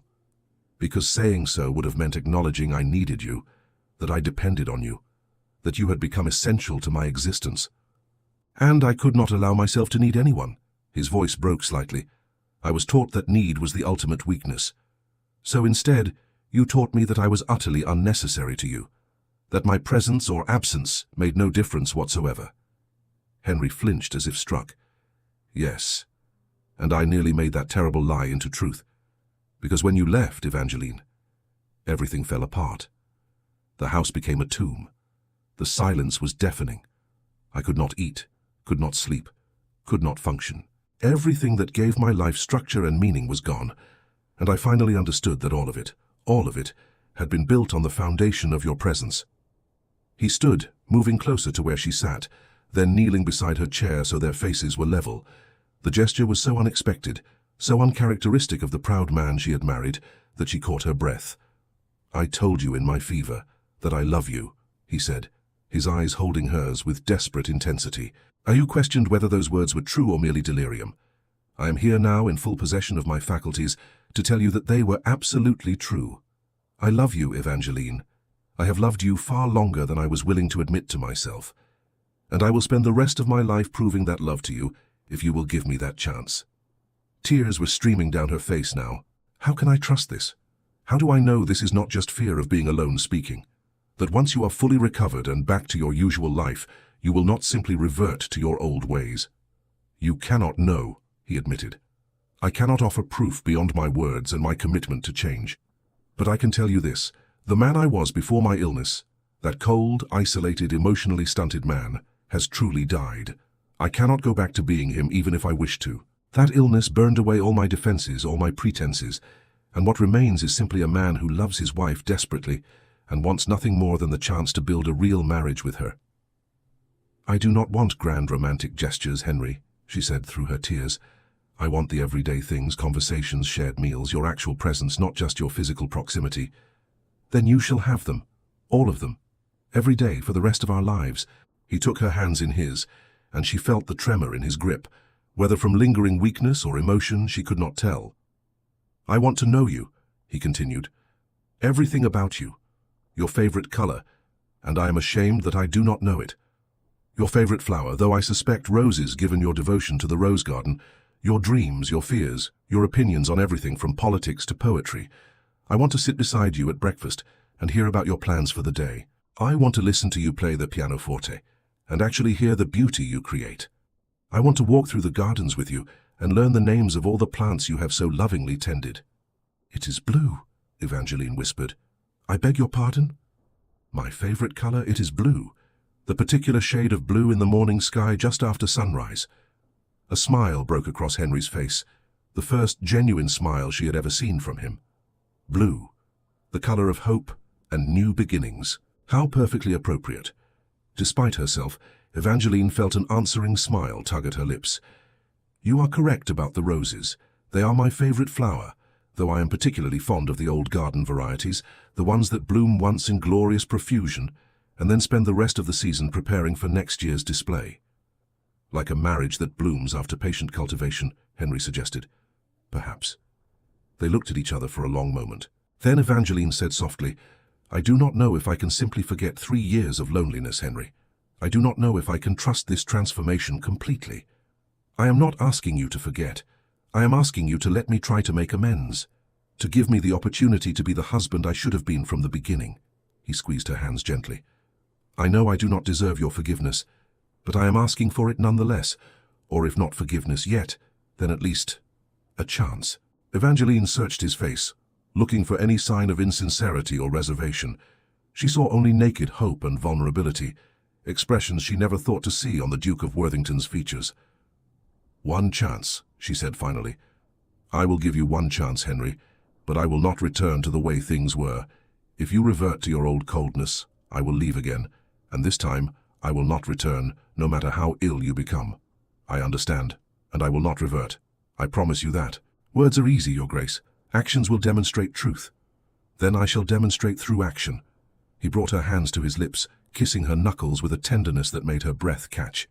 Starting now, this moment, I will begin showing you what you have always meant to me, and what you will continue to mean for all our days. The transformation of their marriage did not happen overnight. Henry had to learn how to be open, how to share his thoughts and feelings, how to truly see and listen to another person. It was difficult for him, trained as he had been to maintain emotional distance, but he persevered with a determination Evangeline had never witnessed in him before. He began joining her for breakfast each morning. At first, the conversations were stilted, awkward. He did not know how to make casual conversation with his wife. But gradually, as days turned to weeks, they found their rhythm. He asked about her plans for the day and actually listened to her answers. She inquired about his business matters, and he found himself explaining, even seeking her opinion on some matters.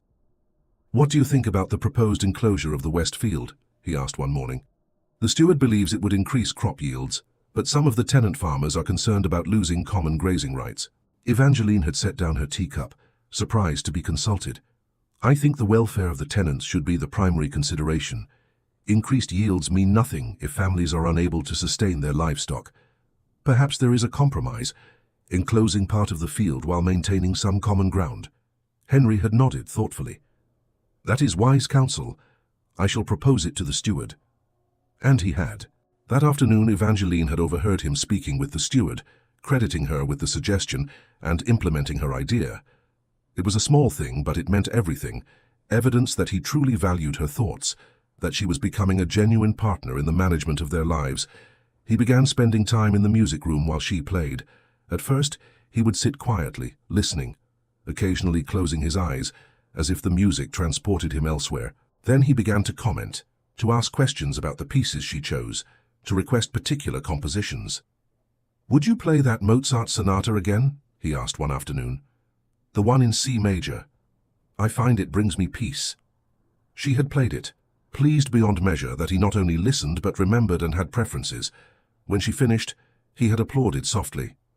"You play beautifully," he said. "I am ashamed that I heard you play for 3 years and never once told you how much pleasure it gave me. I took it for granted, as I took everything about you for granted." "You are telling me now," she replied. "That is what matters." They began walking together in the gardens, even though it was winter and there was little to see beyond skeletal roses and frost-covered paths. Henry asked her about her plans for the spring, listened intently as she described the new varieties she wished to try, the changes she wanted to make to the layout. "I have been thinking," he said during one of these walks, "that perhaps we might expand the rose garden, add another section dedicated to climbers. I noticed you have been training some along the south wall, and they seem to thrive there." Evangeline had stopped walking, staring at him. "You notice that? I notice everything about you now," he said simply. "I am determined never to overlook anything again." The words had settled around her heart like a warm blanket. He was trying so hard, putting genuine effort into learning to be present, to be attentive, to be a true husband. But the physical aspect of their marriage remained unresolved. They still occupied separate chambers. Henry had made no attempt to visit her bed, and Evangeline was not certain how she felt about that. On one hand, she appreciated his restraint, his respect for the distance that still existed between them. On the other hand, she found herself wondering if he still desired her, or if that aspect of their marriage had died permanently during their years of estrangement. The question was answered one evening, about 6 weeks after Henry's recovery. They had been sitting together in the drawing room, she with her embroidery, he with a book, in comfortable silence. When the clock struck 10, Evangeline had set aside her work and risen to retire for the night. "Good night, Henry," she had said, moving toward the door. "Evangeline." His voice had stopped her. When she turned, he was standing, his book abandoned, his expression uncertain in a way that made him look younger, more vulnerable. "I wonder if... that is, I should like to ask, might I escort you to your chambers?" Her heart had begun to pound. "Of course." They had climbed the stairs together in silence, Henry's hand at the small of her back, a light touch, easily broken if she wished, but present nonetheless. When they reached her door, he had not immediately left. "I want you to know," he said quietly, "that I am not asking for anything you are not ready to give. I respect that trust must be rebuilt, that intimacy is earned, not demanded. But I also want you to know that I desire you, not merely out of duty or the need for an heir, but because you are beautiful and kind and the most remarkable woman I have ever known." Evangeline had felt heat rise to her cheeks. In 3 years of marriage, Henry had never said anything remotely like this to her. She began, then paused, uncertain how to express the tangle of her feelings. "I appreciate your patience and your honesty." "Take all the time you need," he assured her. "I am not going anywhere. For the first time in my life, I am exactly where I wish to be, here with you." He had lifted her hand to his lips, kissed it with lingering tenderness, then released her and stepped back. "Good night, Evangeline. Sleep well." She had entered her chambers in a daze, her hand tingling where his lips had touched. Martha had helped her prepare for bed, but Evangeline had barely noticed, her mind replaying that conversation, that kiss, the look in Henry's eyes. He desired her, not as a duty but as a woman. The thought was intoxicating and terrifying in equal measure. The next day their morning routine had continued as usual, but there was a new awareness between them. Evangeline found herself noticing things she had never let herself see before, how Henry's eyes would linger on her face, the slight smile that played at his lips when she spoke, the way he seemed to take genuine pleasure in her company. It was seductive, this attention. After years of invisibility, being seen, truly seen and clearly appreciated, was heady beyond measure. Their conversations grew deeper, more personal. Henry began sharing things about his childhood, his relationship with his cold father, his struggles with expectations placed upon him from birth. "I never learned how to simply be," he confessed one morning over breakfast. "Everything was about duty, appearance, maintaining the dignity of the title. Emotion was self-indulgence. Vulnerability was weakness. I was taught to be a duke before I was taught to be a human being." "That sounds like a very lonely way to grow up," Evangeline said softly. "It was, and I perpetuated that loneliness into my adult life, never questioning whether there might be another way, until you left and the loneliness became unbearable, and I finally understood what I had been doing to myself, and to you." "Do you ever resent me for leaving?" she asked. "For abandoning my duties?" "Resent you? Evangeline, leaving was the sanest thing you could have done. You should have left far sooner than you did. The fact that you endured 3 years of my neglect speaks to your patience and strength, not to any failure on your part." These conversations were healing for both of them. Evangeline began to understand the man behind the cold facade, to see how his upbringing had shaped him, to recognize that his emotional distance had been learned behavior, not inherent cruelty. And Henry began to understand the depth of hurt he had caused, the cumulative impact of 3 years of small dismissals and larger rejections. "I wish I could go back," he said one day as they walked through the winter gardens. "I wish I could start over, do everything differently from the beginning." "We cannot change the past," Evangeline replied. "We can only shape the future." "Then I shall shape a future worthy of you," he promised. "A future where you never doubt your value, never question your importance, never feel invisible again." He was proving true to his word. The household staff had noticed the change and commented on it in whispers. The Duke, who had barely acknowledged his wife's existence, now sought her company constantly. They took meals together, walked together, spent their evenings together. He consulted her on estate matters, valued her opinions, treated her as the partner she should always have been. Mrs. Hendricks had pulled Evangeline aside one day, tears in her eyes. "Oh, Your Grace, I am so happy to see you both together as you should be. I had worried, we all had worried. But seeing you now, seeing him look at you the way he does, it gives this old heart such joy." The staff's approval mattered more than Evangeline had expected. These people had witnessed her loneliness, had pitied her silent suffering, and now they were witnessing her gradual happiness. Their genuine pleasure in the transformation of the ducal marriage felt like a validation of sorts. As winter slowly began yielding to early spring, another change occurred. The physical awareness between Evangeline and Henry, which had been building for weeks, reached a breaking point. It happened on a mild March evening. They had been sitting together in the drawing room, and Henry had been reading aloud from a book of poetry, something he had begun doing at Evangeline's request. His voice was pleasant, deeper than she had realized, and the intimacy of listening to him read love poems was affecting her in ways she had not anticipated. When he finished a particular sonnet about enduring love and looked up to find her watching him, something in his expression shifted. He set the book aside and moved from his chair to sit beside her on the sofa. "Evangeline," he said quietly, "I find I can no longer pretend that I am content with the chaste distance we have been maintaining." Her breath caught. "Henry, let me finish, please." He took her hand, his thumb stroking across her knuckles in a gesture that sent shivers up her arm. "I told you I would be patient, and I have tried to be, but I am discovering that patience has its limits when one is desperately in love with one's own wife." "You are in love with me?" The words emerged as barely more than a whisper, hopelessly, completely, so thoroughly in love that I can think of little else. His grey eyes held hers with an intensity that made her tremble. "But I will not press you. If you need more time, I will wait. If you wish to maintain separate chambers indefinitely, I will accept that. Your comfort and wishes are paramount." Evangeline found herself thinking of all those nights in the early months of their marriage, when Henry had come to her chambers with such cold efficiency, had used her body without tenderness, had left her feeling hollow and used. She thought of the 18 months of complete abandonment that had followed, the message she had received that she was not even desirable enough for him to continue his mechanical visits. This man beside her now bore no resemblance to that cold, distant husband. This man looked at her as if she were precious, spoke to her as if her feelings mattered, touched her hand as if it were a privilege rather than a right. "I am afraid," she admitted quietly. "Of me? Of what I might do?" of being hurt again, of believing in this change and then discovering it was temporary, of being vulnerable and then being dismissed. Henry lifted her hand to his lips, kissed her palm with aching tenderness. I cannot promise I will never make mistakes. I am still learning how to be the husband you deserve, but I can promise that I will never again dismiss you, never again treat you as invisible, never again take you for granted.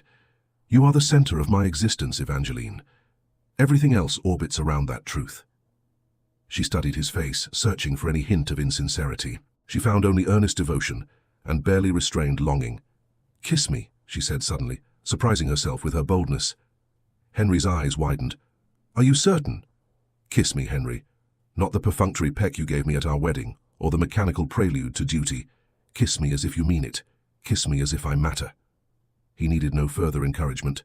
He cradled her face in both hands, his touch gentle, reverent, and lowered his mouth to hers. The kiss was nothing like anything they had shared before. It was tender but passionate, careful but consuming. His lips moved against hers, with a skill and attention she had never experienced, and when his tongue traced the seam of her lips, requesting entrance, she opened to him without hesitation. The kiss deepened, and Evangeline felt herself melting, her hands coming up to clutch his shoulders, anchoring herself against the dizzying sensations flooding through her. This was what she had imagined a kiss could be, a conversation without words, a joining that spoke of desire and affection in equal measure. When they finally broke apart, both breathing heavily, Henry rested his forehead against hers. My God, he whispered. Why did I wait 3 years to kiss you properly? What kind of fool denies himself such perfection? Evangeline laughed shakily. The kind of fool who thought he did not need anyone. I need you, he said fiercely. I need you like I need air to breathe. And I want you, Evangeline. I want to show you what intimacy can be when it is based on love rather than duty. But only when you are ready, only when you truly want it too. She thought about that for a moment, assessing her own feelings. Was she ready? The physical desire was certainly present. Her body was responding to his proximity, his touch, his kisses in ways she had never experienced during their previous encounters. But more than that, she felt safe with him now, cherished, seen. I am ready, she said softly. I want to know what it is to truly be your wife, not just in name but in every way. The look Henry gave her was incandescent with joy and desire. Then allow me to court you properly, to woo you as I should have done from the beginning, to show you slowly and with all the tenderness you deserve what it means to be loved. The transformation of their physical relationship was a revelation for both of them. Henry approached intimacy with Evangeline the same way he had begun approaching everything else in their marriage, with attention, care, and genuine interest in her pleasure and comfort. He courted her in ways both grand and small. He brought her flowers from the gardens she had cultivated, not the formal arrangements a servant might prepare, but small, personal bouquets, clearly chosen by his own hand. He wrote her notes expressing his affection, leaving them in places he knew she would find them. He arranged for a new pianoforte to be delivered from London, a superior instrument from the finest maker. You have given me so much, he said when she protested the extravagance. Let me give you something in return. I want you to have the best possible instrument for the music that brings you such joy. He continued to spend time with her constantly, walking in the gardens despite the lingering chill of early spring, sitting with her while she played, reading together in the evenings. But now there was an added element of physical affection. He would take her hand as they walked, kiss her fingers, tuck a stray curl behind her ear with a tenderness that made her heart flutter. Their kisses became longer, deeper, more frequent. Evangeline found herself anticipating them, craving them, disappointed on the rare occasions when Henry left for the night without claiming her lips. One evening, perhaps 2 weeks after that first real kiss, Henry had escorted her to her chambers as had become his custom. But this night, when she turned to bid him good night, he did not immediately step back. May I come in? He asked quietly. I will leave whenever you wish, but I should like to spend more time with you. Her heart pounding, Evangeline had opened the door wider in silent invitation. Henry entered her chambers, the first time he had done so in more than 2 years, and looked around as if seeing them for the first time. It is lovely, he said. Peaceful. Very much like you. They sat together on the small sofa in her sitting room, and Henry pulled her close, tucking her against his side. It felt strange and wonderful to be held this way, casually but affectionately, with no purpose beyond the pleasure of physical closeness. They talked quietly about inconsequential things, plans for the rose garden, a letter Evangeline had received from her sister Anne, a matter of business Henry was considering. But beneath the ordinary conversation, tension was building. Evangeline was acutely aware of the warmth of Henry's body against hers, the steady beat of his heart under her ear, the way his hand stroked absently up and down her arm. "Evangeline," he said finally, his voice rougher than usual, "I find myself in an agony of wanting you, but I will not rush you. Tell me what you need from me." She tilted her face up to look at him. "I need you to make me forget every cold, mechanical encounter we shared before. I need you to show me that intimacy can be something beautiful." "Oh, my love," he breathed, "I will show you, I promise you that." He kissed her then, deeply, thoroughly, until she was clinging to him, breathless and aching. His hands moved over her back, her sides, always respectful but clearly conveying his desire. When he finally pulled back, they were both flushed and breathing hard. "Not tonight," he said, though it clearly cost him effort to say so. "When we come together, I want you to have no doubts, no reservations. I want you to be absolutely certain." "I am certain now," Evangeline protested. "Then tomorrow night," he said with a smile, "tomorrow night I will come to you, and I will show you what making love truly means. And every night thereafter, if you will have me." He had left her then, aching with anticipation, her body awakened to possibilities she had not imagined existed. True to his word, Henry had returned the next evening, but this time he had come prepared with patience and tenderness, determined to erase all the damage his previous cold encounters had inflicted. He had undressed her slowly, reverently, telling her how beautiful she was, how long he had wanted to see her this way, how precious she was to him. When she had been shy, self-conscious in her nakedness, he had kissed her until the shyness faded into desire. Then he had loved her, truly loved her, with a patience and skill that left her gasping, crying out his name, clutching at him as pleasure unlike anything she had known washed over her in waves. He had been attentive to her responses, asking what she liked, adjusting his touch, his pace, his movements to bring her the greatest pleasure. And when they finally joined together, it was not the mechanical coupling she remembered, but something transcendent. Henry had looked into her eyes as he moved within her, murmuring words of love, of devotion, of how perfect she felt, how long he had wanted her this way. Afterward, he had held her close, stroking her hair, whispering that he loved her, that he would never leave her alone again. And for the first time in their marriage, Henry had fallen asleep in her bed, Evangeline tucked securely against his side. She had lain awake for a while, marveling at the transformation. This was what marriage could be. This was what she had dreamed of. Not merely physical satisfaction, though that had been revelatory, but genuine intimacy. Being known and cherished and desired for who she was, not just for the functions she could perform. In the morning she had woken to find Henry already awake, watching her with an expression of such tenderness it made her heart clench. "Good morning, wife," he had said softly, brushing a kiss across her forehead. "Good morning, husband," she had replied, smiling. "I was thinking," he said, "that perhaps we should close your chambers and mine and share the Duchess's suite, or create new chambers for us both, somewhere that is ours together, rather than spaces that symbolize our separation." "I should like that," Evangeline had agreed. From that point forward, their marriage truly began. Not the hollow arrangement they had maintained for 3 years, but a real partnership based on affection, respect, and passion. They moved into newly prepared chambers, rooms they had designed together, with both their preferences considered. They shared a bed every night, falling asleep in each other's arms, waking to gentle caresses and lazy morning conversations. Henry could not seem to get enough of her company. He cancelled trips to London or invited her to accompany him. He rearranged his schedule to ensure they took all meals together. He sought her counsel on matters large and small, genuinely valuing her opinions and implementing her suggestions. The estate flourished under their joint management. Evangeline's attention to the household and gardens combined with Henry's business acumen created a harmonious whole. The servants, happy to work for a couple who were clearly devoted to each other, performed their duties with renewed enthusiasm. As spring progressed into summer, the gardens Evangeline had so lovingly tended burst into magnificent bloom. The rose garden in particular was spectacular, hundreds of bushes displaying flowers in every shade from purest white to deepest crimson. Henry insisted they host a garden party to showcase her work. "Everyone should see what you have created," he said. "I want the entire county to know what an exceptional wife I have." The party was a tremendous success. Guests wandered through the gardens exclaiming over the beauty, and Henry made certain everyone knew that it was the Duchess who had designed and maintained everything they were admiring. "You must be very proud of your wife's accomplishments," one guest had commented to Henry. "Proud does not begin to cover it," Henry had replied, pulling Evangeline close and pressing a kiss to her temple, heedless of their audience. "I am the most fortunate man in England. It took me far too long to realize it, but now that I have, I intend to make certain she never doubts it again." Later that evening, after all the guests had departed, Henry and Evangeline walked through the gardens together in the soft twilight. The roses perfumed the air and nightingales sang in the trees. "Thank you," Evangeline said softly. "For what?" "For today. For showing everyone that you value me, that you are proud of me. For 3 years, I felt like a shadow in your life. Today you made me feel like the sun itself."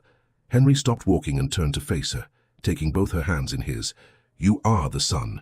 You always have been. I was simply too blind to see it. Everything good in my life now traces back to you.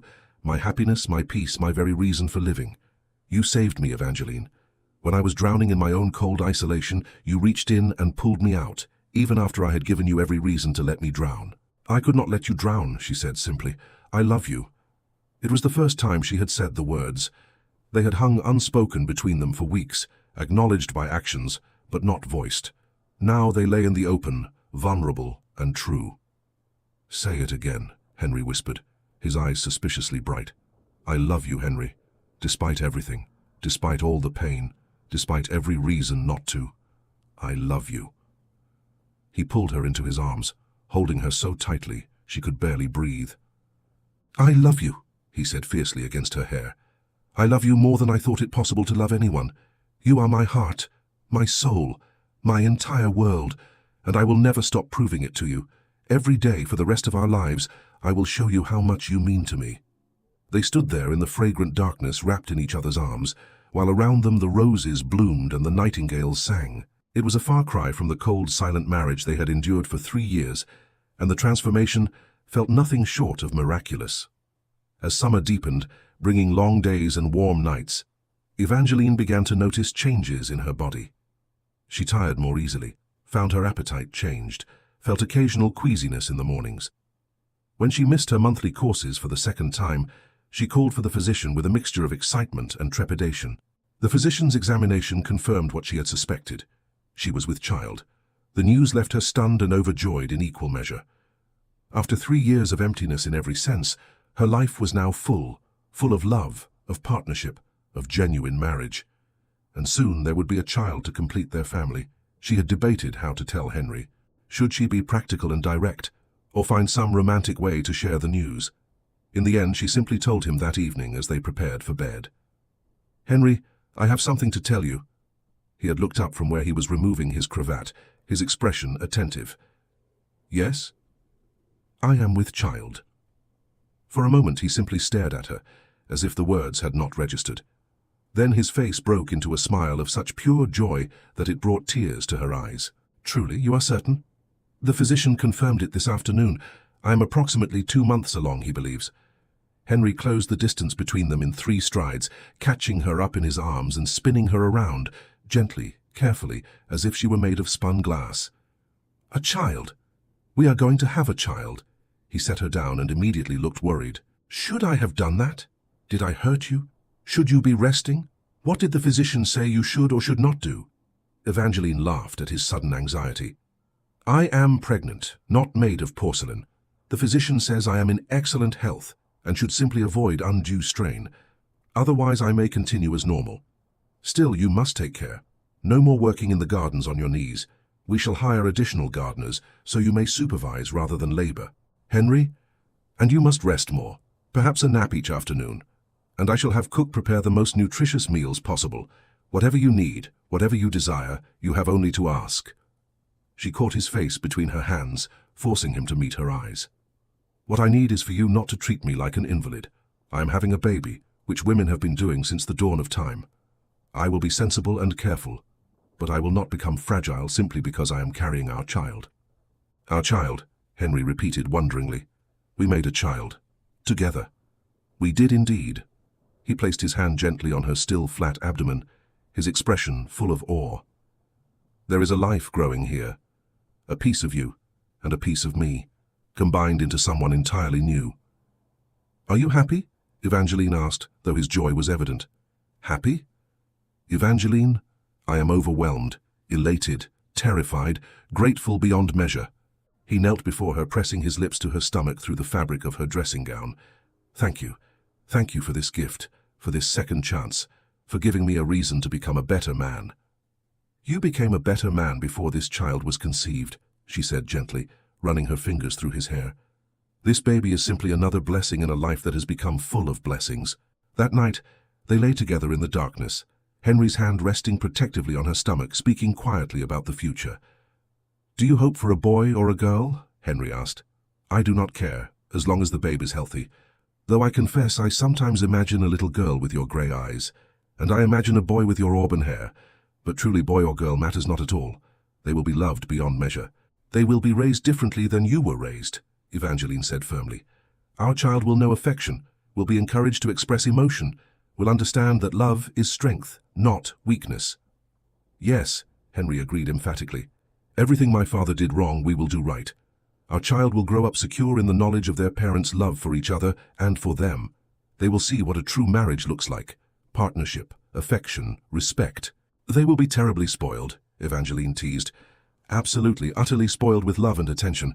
I see no problem with this whatsoever."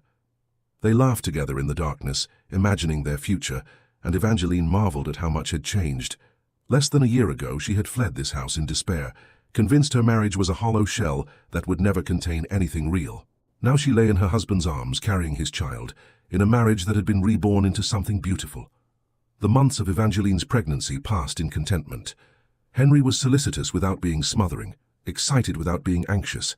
He attended to her needs, supported her when pregnancy made her uncomfortable, and celebrated each milestone with genuine joy. He had begun speaking to her stomach, telling the child stories, making promises about the life they would share. "Your mother is the most remarkable woman in England," he would say, his lips pressed to her swelling abdomen. "You are fortunate beyond measure to have her. As am I." When Evangeline went into labor on a cold December evening, Henry had been beside himself with worry. He had paced outside the birthing room, driving the midwife and physician to distraction with his anxious inquiries. "Is she well? Is the pain very terrible? Should it be taking this long? Are you certain everything is progressing normally?" Finally, Mrs. Hendricks had taken pity on him. "Your Grace, women have been birthing babies since Eve. The Duchess is strong and healthy. She will come through this perfectly well. Now please sit down before you wear a hole in the carpet." The labor had indeed been long, nearly 20 hours from first pain to final delivery. But when the midwife finally emerged to announce that the Duchess had been safely delivered of a healthy son, Henry had nearly collapsed with relief. "She is well? Truly well?" "Her Grace is tired but in excellent health and spirits. She is asking for you." Henry had entered the birthing room to find Evangeline propped against pillows, looking exhausted but radiant, holding a tiny bundle wrapped in fine linen. She smiled when she saw him. "Come meet your son." He had approached slowly, reverently, still hardly believing it was real. When he looked down at the tiny face peeking from the blankets, something in his chest cracked open. Love so intense it was almost painful flooding through him. "He is perfect," Henry whispered. "Absolutely perfect." "He has your nose," Evangeline observed with a tired smile. "Poor child. He should have had your features entirely. They are far superior to mine."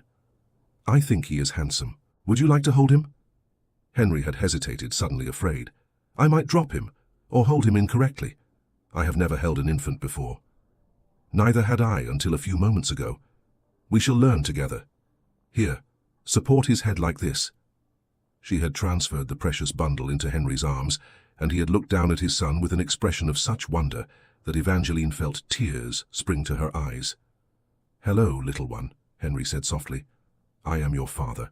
And I promise you this, I will never be to you what my father was to me. You will know you are loved every single day of your life. You will see your parents' affection for each other and know what marriage should be. You will grow up secure and cherished and free to become whoever you wish to be." The baby had chosen that moment to open his eyes, grey like his father's, and Henry had laughed shakily. "He is looking at me as if he understands, as if he is holding me to that promise." "What shall we name him?" Evangeline asked. They had discussed names during her pregnancy but had not yet decided definitively. Now, looking at their son, Henry said, "Thomas, after your father. He is a good man, your father, kind and devoted to his family. I should like our son to bear his name." Evangeline felt her throat tighten with emotion. "That is perfect. Thomas Henry Ashmore." And so Thomas came into the world, born into a love that had been hard-won, a marriage that had been broken and remade, a family that had found its way through darkness into light. As the months and years passed, the Ashmore family flourished. Thomas grew into a bright, affectionate child, doted upon by both parents but not spoiled into selfishness. He was secure in his parents' love, witnessing daily their devotion to each other and to him. Evangeline and Henry's marriage continued to deepen. They faced challenges, as all couples do, disagreements about household management, about decisions regarding the estate, about how to handle various situations. But they faced them together, communicating openly, respecting each other's perspectives, working toward compromise. Never again did Henry retreat into cold distance. Never again did Evangeline feel invisible or unheard. They had learned, through painful experience, how precious their partnership was, and they guarded it fiercely. On their 7th wedding anniversary, 4 years after Evangeline's return and Henry's illness, they stood together in the rose garden that had become a symbol of their marriage. The roses were in full summer bloom, more beautiful than ever, the result of years of patient cultivation and care. "Do you remember," Evangeline said, "when you told me that these roses were like a marriage that blooms after patient cultivation?" "I do. It seems I was wiser than I knew in that moment. We have had our share of trials, the barren years at the beginning, then the separation, then the slow rebuilding. But we came through it all." Henry pulled her close, resting his chin atop her head. "We did. And I am more in love with you now than I was when I first realized I loved you. Every day you show me new facets of yourself to admire. Every day I find more reasons to be grateful that you gave me a second chance I did not deserve." "You earned it," Evangeline said simply. "Through genuine change, through consistent effort, through love demonstrated in 1,000 small ways every single day. I will continue demonstrating it every day for the rest of my life." They stood there surrounded by the beauty Evangeline had created and Henry had learned to appreciate in the garden that represented everything their marriage had become. Carefully tended, patiently nurtured, blooming in glorious profusion. Thomas's voice called from the house, "Mama, Papa, come see what I have drawn." They smiled at each other and turned hand in hand to walk back to the house, back to their son, back to the life they had built together through love and perseverance and the courage to change. Their story had not begun as a romance. It had begun as a cold arrangement, a hollow duty, a mistake of prideful isolation. But it had transformed into something beautiful, proof that love, real love, could bloom even in the most unlikely circumstances. That change was possible. That people who had hurt each other could heal together. That a marriage nearly destroyed could be rebuilt into something stronger than it might have been if it had never been broken. Years later, when Thomas was 10 years old and his younger sister Catherine was 6, a little girl who did indeed have her father's grey eyes, the family gathered in the drawing room one rainy autumn evening. Catherine was curled against her mother's side, while Evangeline read aloud from a novel. Thomas sat on the floor near his father's chair, working on some mathematical problem Henry had set for him. Henry himself sat watching his family with an expression of profound contentment. These moments had become his favorite. No grand events or social obligations, simply his wife and children together in peaceful companionship. The firelight flickered across Evangeline's face as she read, highlighting the silver threads that had begun to appear in her auburn hair. She was 33 now, and to Henry she had never been more beautiful. As if feeling his gaze, Evangeline looked up from her book and smiled at him. One of those private smiles that still made his heart skip after more than a decade of marriage.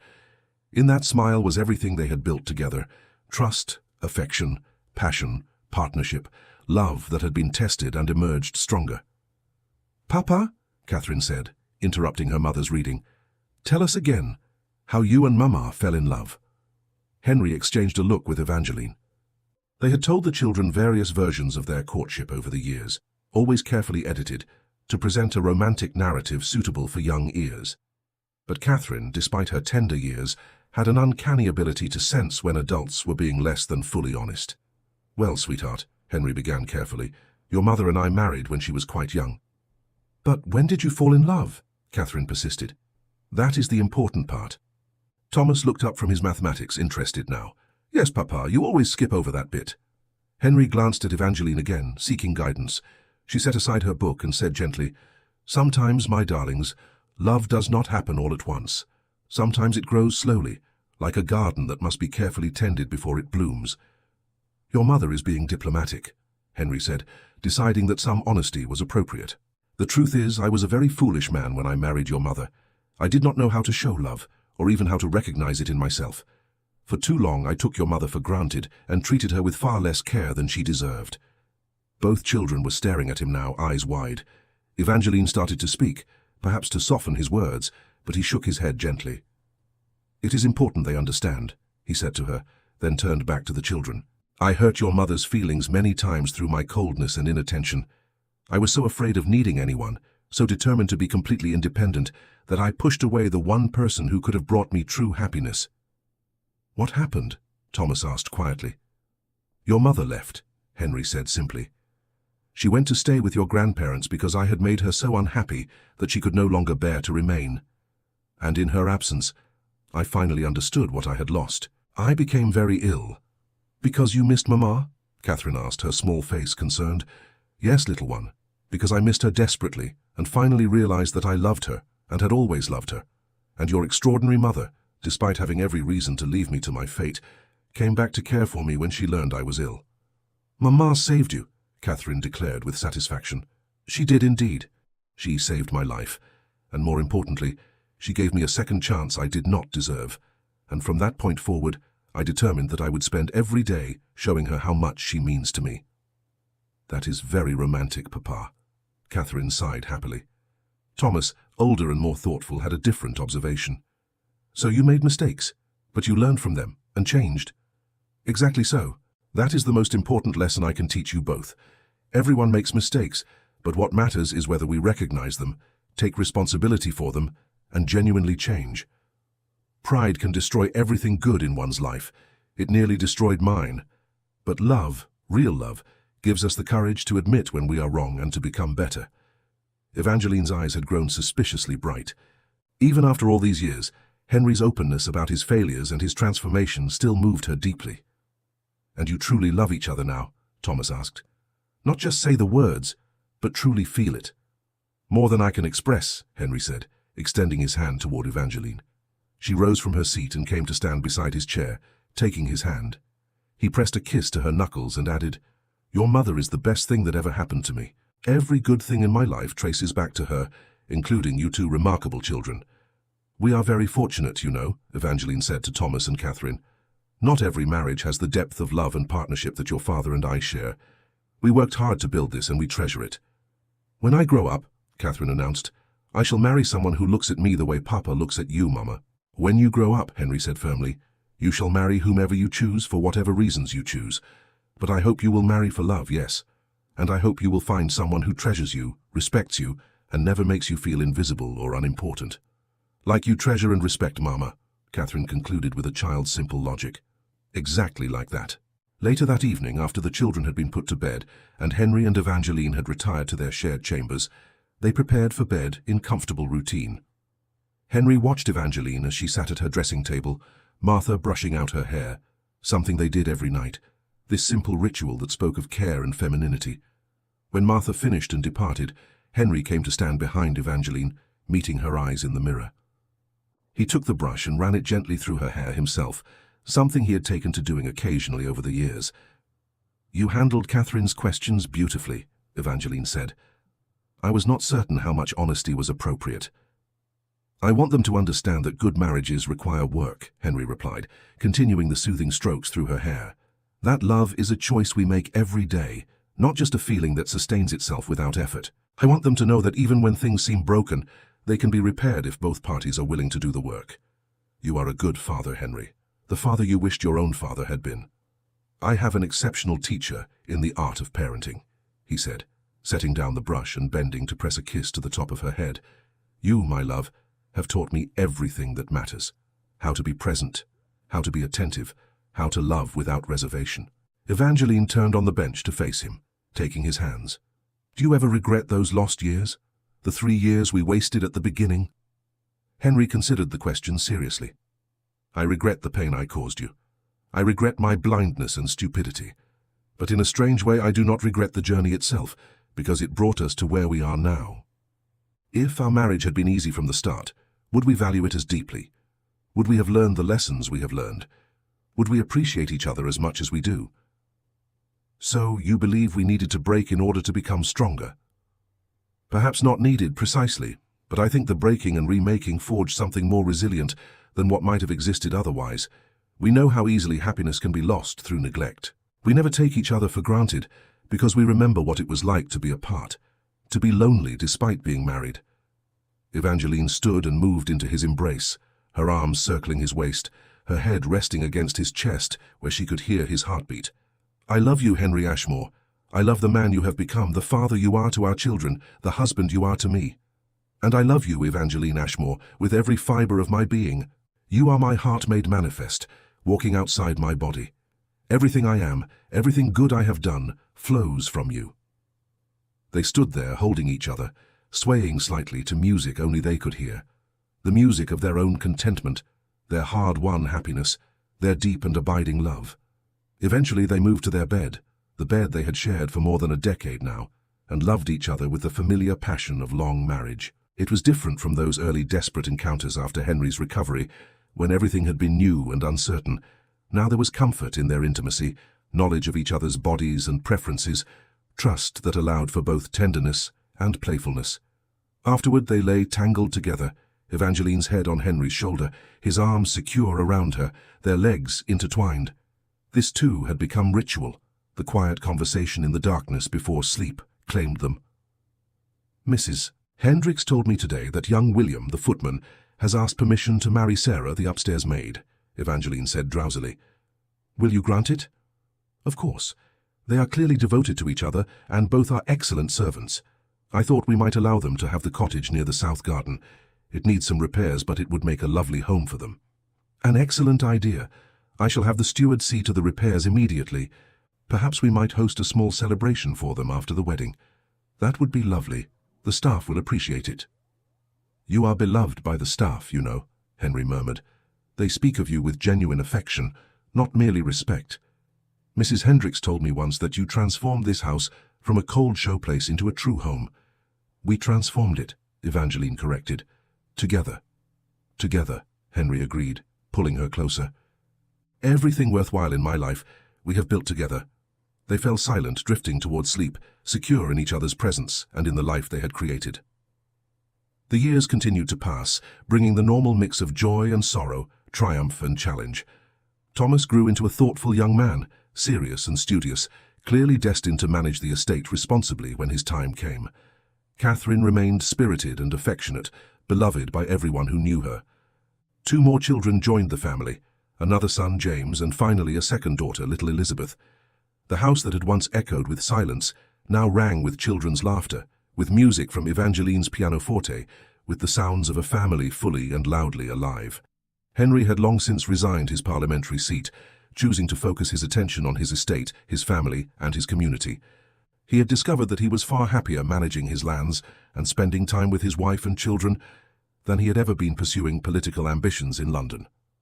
Evangeline had expanded her charitable work in the local community, establishing a school for children of tenant farmers and founding a society to provide support for families in need. Henry supported these endeavors enthusiastically, proud of his wife's compassion and capability. They had weathered storms together. A difficult birth with James that had terrified Henry and left Evangeline weak for months. A fever that had struck Catherine when she was 7, during which both parents had kept vigil at her bedside for days. Financial challenges during a particularly bad harvest year. The death of Evangeline's father, which had grieved her deeply. Through all of it, they had remained united, drawing strength from each other, facing every difficulty as partners. On their 20th wedding anniversary, Henry had arranged a celebration. Not a grand ball for society, but an intimate gathering of family and close friends. Anne and her vicar husband had come, now with 5 children of their own. Evangeline's mother, elderly but still sharp-witted, had made the journey. A few neighboring families with whom the Ashmores had developed genuine friendships were in attendance. At dinner, Thomas, now 17 and nearly finished with his education, had stood to offer a toast. "To my parents," he said, raising his glass, "who have shown us all what marriage should be. They have taught us that love is not merely a feeling, but a choice. renewed daily through word and deed. That partnership means true equality and mutual respect. That family is built not on duty alone, but on affection and devotion. We are all blessed to have them as examples of what is possible when two people commit fully to each other. There had been murmurs of agreement around the table, and more than one person had wiped away tears. Henry had stood and walked to where Evangeline sat, offering her his hand. When she took it and stood, he addressed their assembled loved ones. 20 years ago, I married this extraordinary woman, he said, his voice carrying clearly through the room, and I very nearly destroyed the gift I had been given through my own pride and stupidity. But Evangeline, in her grace and generosity, gave me a second chance. She allowed me to learn how to love, how to be a true husband, how to be a better man. Everything good in my life flows from that second chance she granted me. He turned to face Evangeline directly, still holding her hand. You saved me in every way a person can be saved. You taught me that strength lies not in isolation, but in connection. That vulnerability is not weakness but courage. That love is the greatest adventure of all. I love you more today than I did yesterday, and I will love you even more tomorrow. You are quite simply the best thing that ever happened to me. Evangeline was crying openly now, but smiling through her tears. And you, Henry Ashmore, have proven that people can change, that love can heal even the deepest wounds, that marriages can be reborn into something more beautiful than ever imagined. I love you with all my heart. He kissed her then, heedless of their audience, and the room erupted in applause and good-natured cheering. Later, when the guests had departed and the house had settled into quiet, Henry and Evangeline walked once more through the rose garden, Evangeline's rose garden, though Henry had long since taken to helping her maintain it. The roses, now in their autumn bloom, perfumed the night air. Do you remember, Henry said, walking through this garden on the night of that first party we hosted, when I told you that you were the sun? I do. It was one of the most romantic things anyone has ever said to me. It was true then, and it is true now. You illuminate everything around you, Evangeline. You brought light into my darkness, warmth into my cold existence, life into what was essentially death. You give me too much credit. You did the work of changing yourself. Only because you inspired me to want to change, only because losing you showed me what my life would be without you in it, empty, meaningless, not worth living. They walked in silence for a while, hand in hand as they had walked countless times over the years. Finally, Evangeline said softly, I am happy, Henry. Truly, deeply happy. Whatever pain we endured at the beginning has been more than repaid by the joy we have shared since. As am I, happier than I ever imagined possible, happier than I deserve. You deserve happiness. We both do. We fought for it, worked for it, chose it every single day. That is not something to diminish with false modesty. Henry stopped walking and turned to face his wife in the moonlight. She was 40 years old now, lines beginning to show around her eyes and mouth, lines earned through smiles and laughter, through years of genuine joy. Her hair held threads of silver among the auburn. Her figure had changed with 4 pregnancies, but to him she had never been more beautiful. I wish I could go back, he said quietly, and tell that foolish young man who married you 20 years ago what he was about to throw away through his coldness. I wish I could shake him and make him see you from the very first day, really see you, the way I see you now. But if you could do that, would we be who we are today? Would we have the depth of understanding we have, the appreciation for what we nearly lost? Perhaps not, but I still regret the pain I caused you. I will always regret that. Then let that regret fuel your continued devotion, Evangeline said practically. Let it remind you, remind us both, to never take each other for granted, to always choose each other, to treasure what we have. Every day, Henry promised. For all the days I have left, I will choose you. I will treasure you. I will love you with everything I am. And I you, my love. And I you. They stood there in the garden they had cultivated together, quite literally and metaphorically, surrounded by beauty they had created through patient care and devotion. Above them, stars wheeled through the infinite sky. Around them, roses bloomed. Before them stretched however many years they would be granted together. And in that moment, they were perfectly, completely content. Their story had begun in coldness and ended in warmth. It had started with distance and ended in intimacy. It had transformed from duty to devotion, from arrangement to true partnership, from hollow formality to deep and abiding love. The Duke's pride had indeed made her leave, but his love finally recognized, finally expressed, finally lived, had brought her back and kept her, not as a captive or obligation, but as a cherished partner in a life fully shared. And that, in the end, was the greatest triumph of all. Not that they had found love, but that they had created it together, forging something beautiful and enduring from the ashes of their nearly destroyed marriage. Years later still, when Henry lay on his deathbed, an old man of 70 having lived a long and fully realized life, Evangeline sat beside him holding his hand, much as she had during his fever so many decades earlier. Their children and grandchildren filled the house, testimony to the love they had shared and the family they had built. "No regrets?" Evangeline asked softly, stroking his thin hand. "Only the years I wasted not loving you properly," Henry managed to say, his voice weak but his mind clear. "But even those taught us to value what we had. So perhaps, no regrets after all. We had a good life, Henry, a very good life. The best life, because I shared it with you." He slipped away peacefully shortly after, with Evangeline's hand in his and her voice murmuring words of love in his ear. And though grief came as it must, Evangeline knew that she had been blessed beyond measure. She had loved and been loved. She had been seen, truly seen, by the man she had married. She had built something beautiful with him, a marriage, a family, a life of meaning and devotion. Their story became a legend in the family, passed down through generations. The cold duke who had nearly lost everything through pride, and the patient duchess whose love had transformed them both. It was a reminder that change was possible, that love could bloom in the most unlikely circumstances, that marriages could be reborn. And in the rose garden at Ashmore Hall, which Evangeline tended until her own death some years later, the roses continued to bloom year after year, a living testament to what could be created through patience, care, and devotion.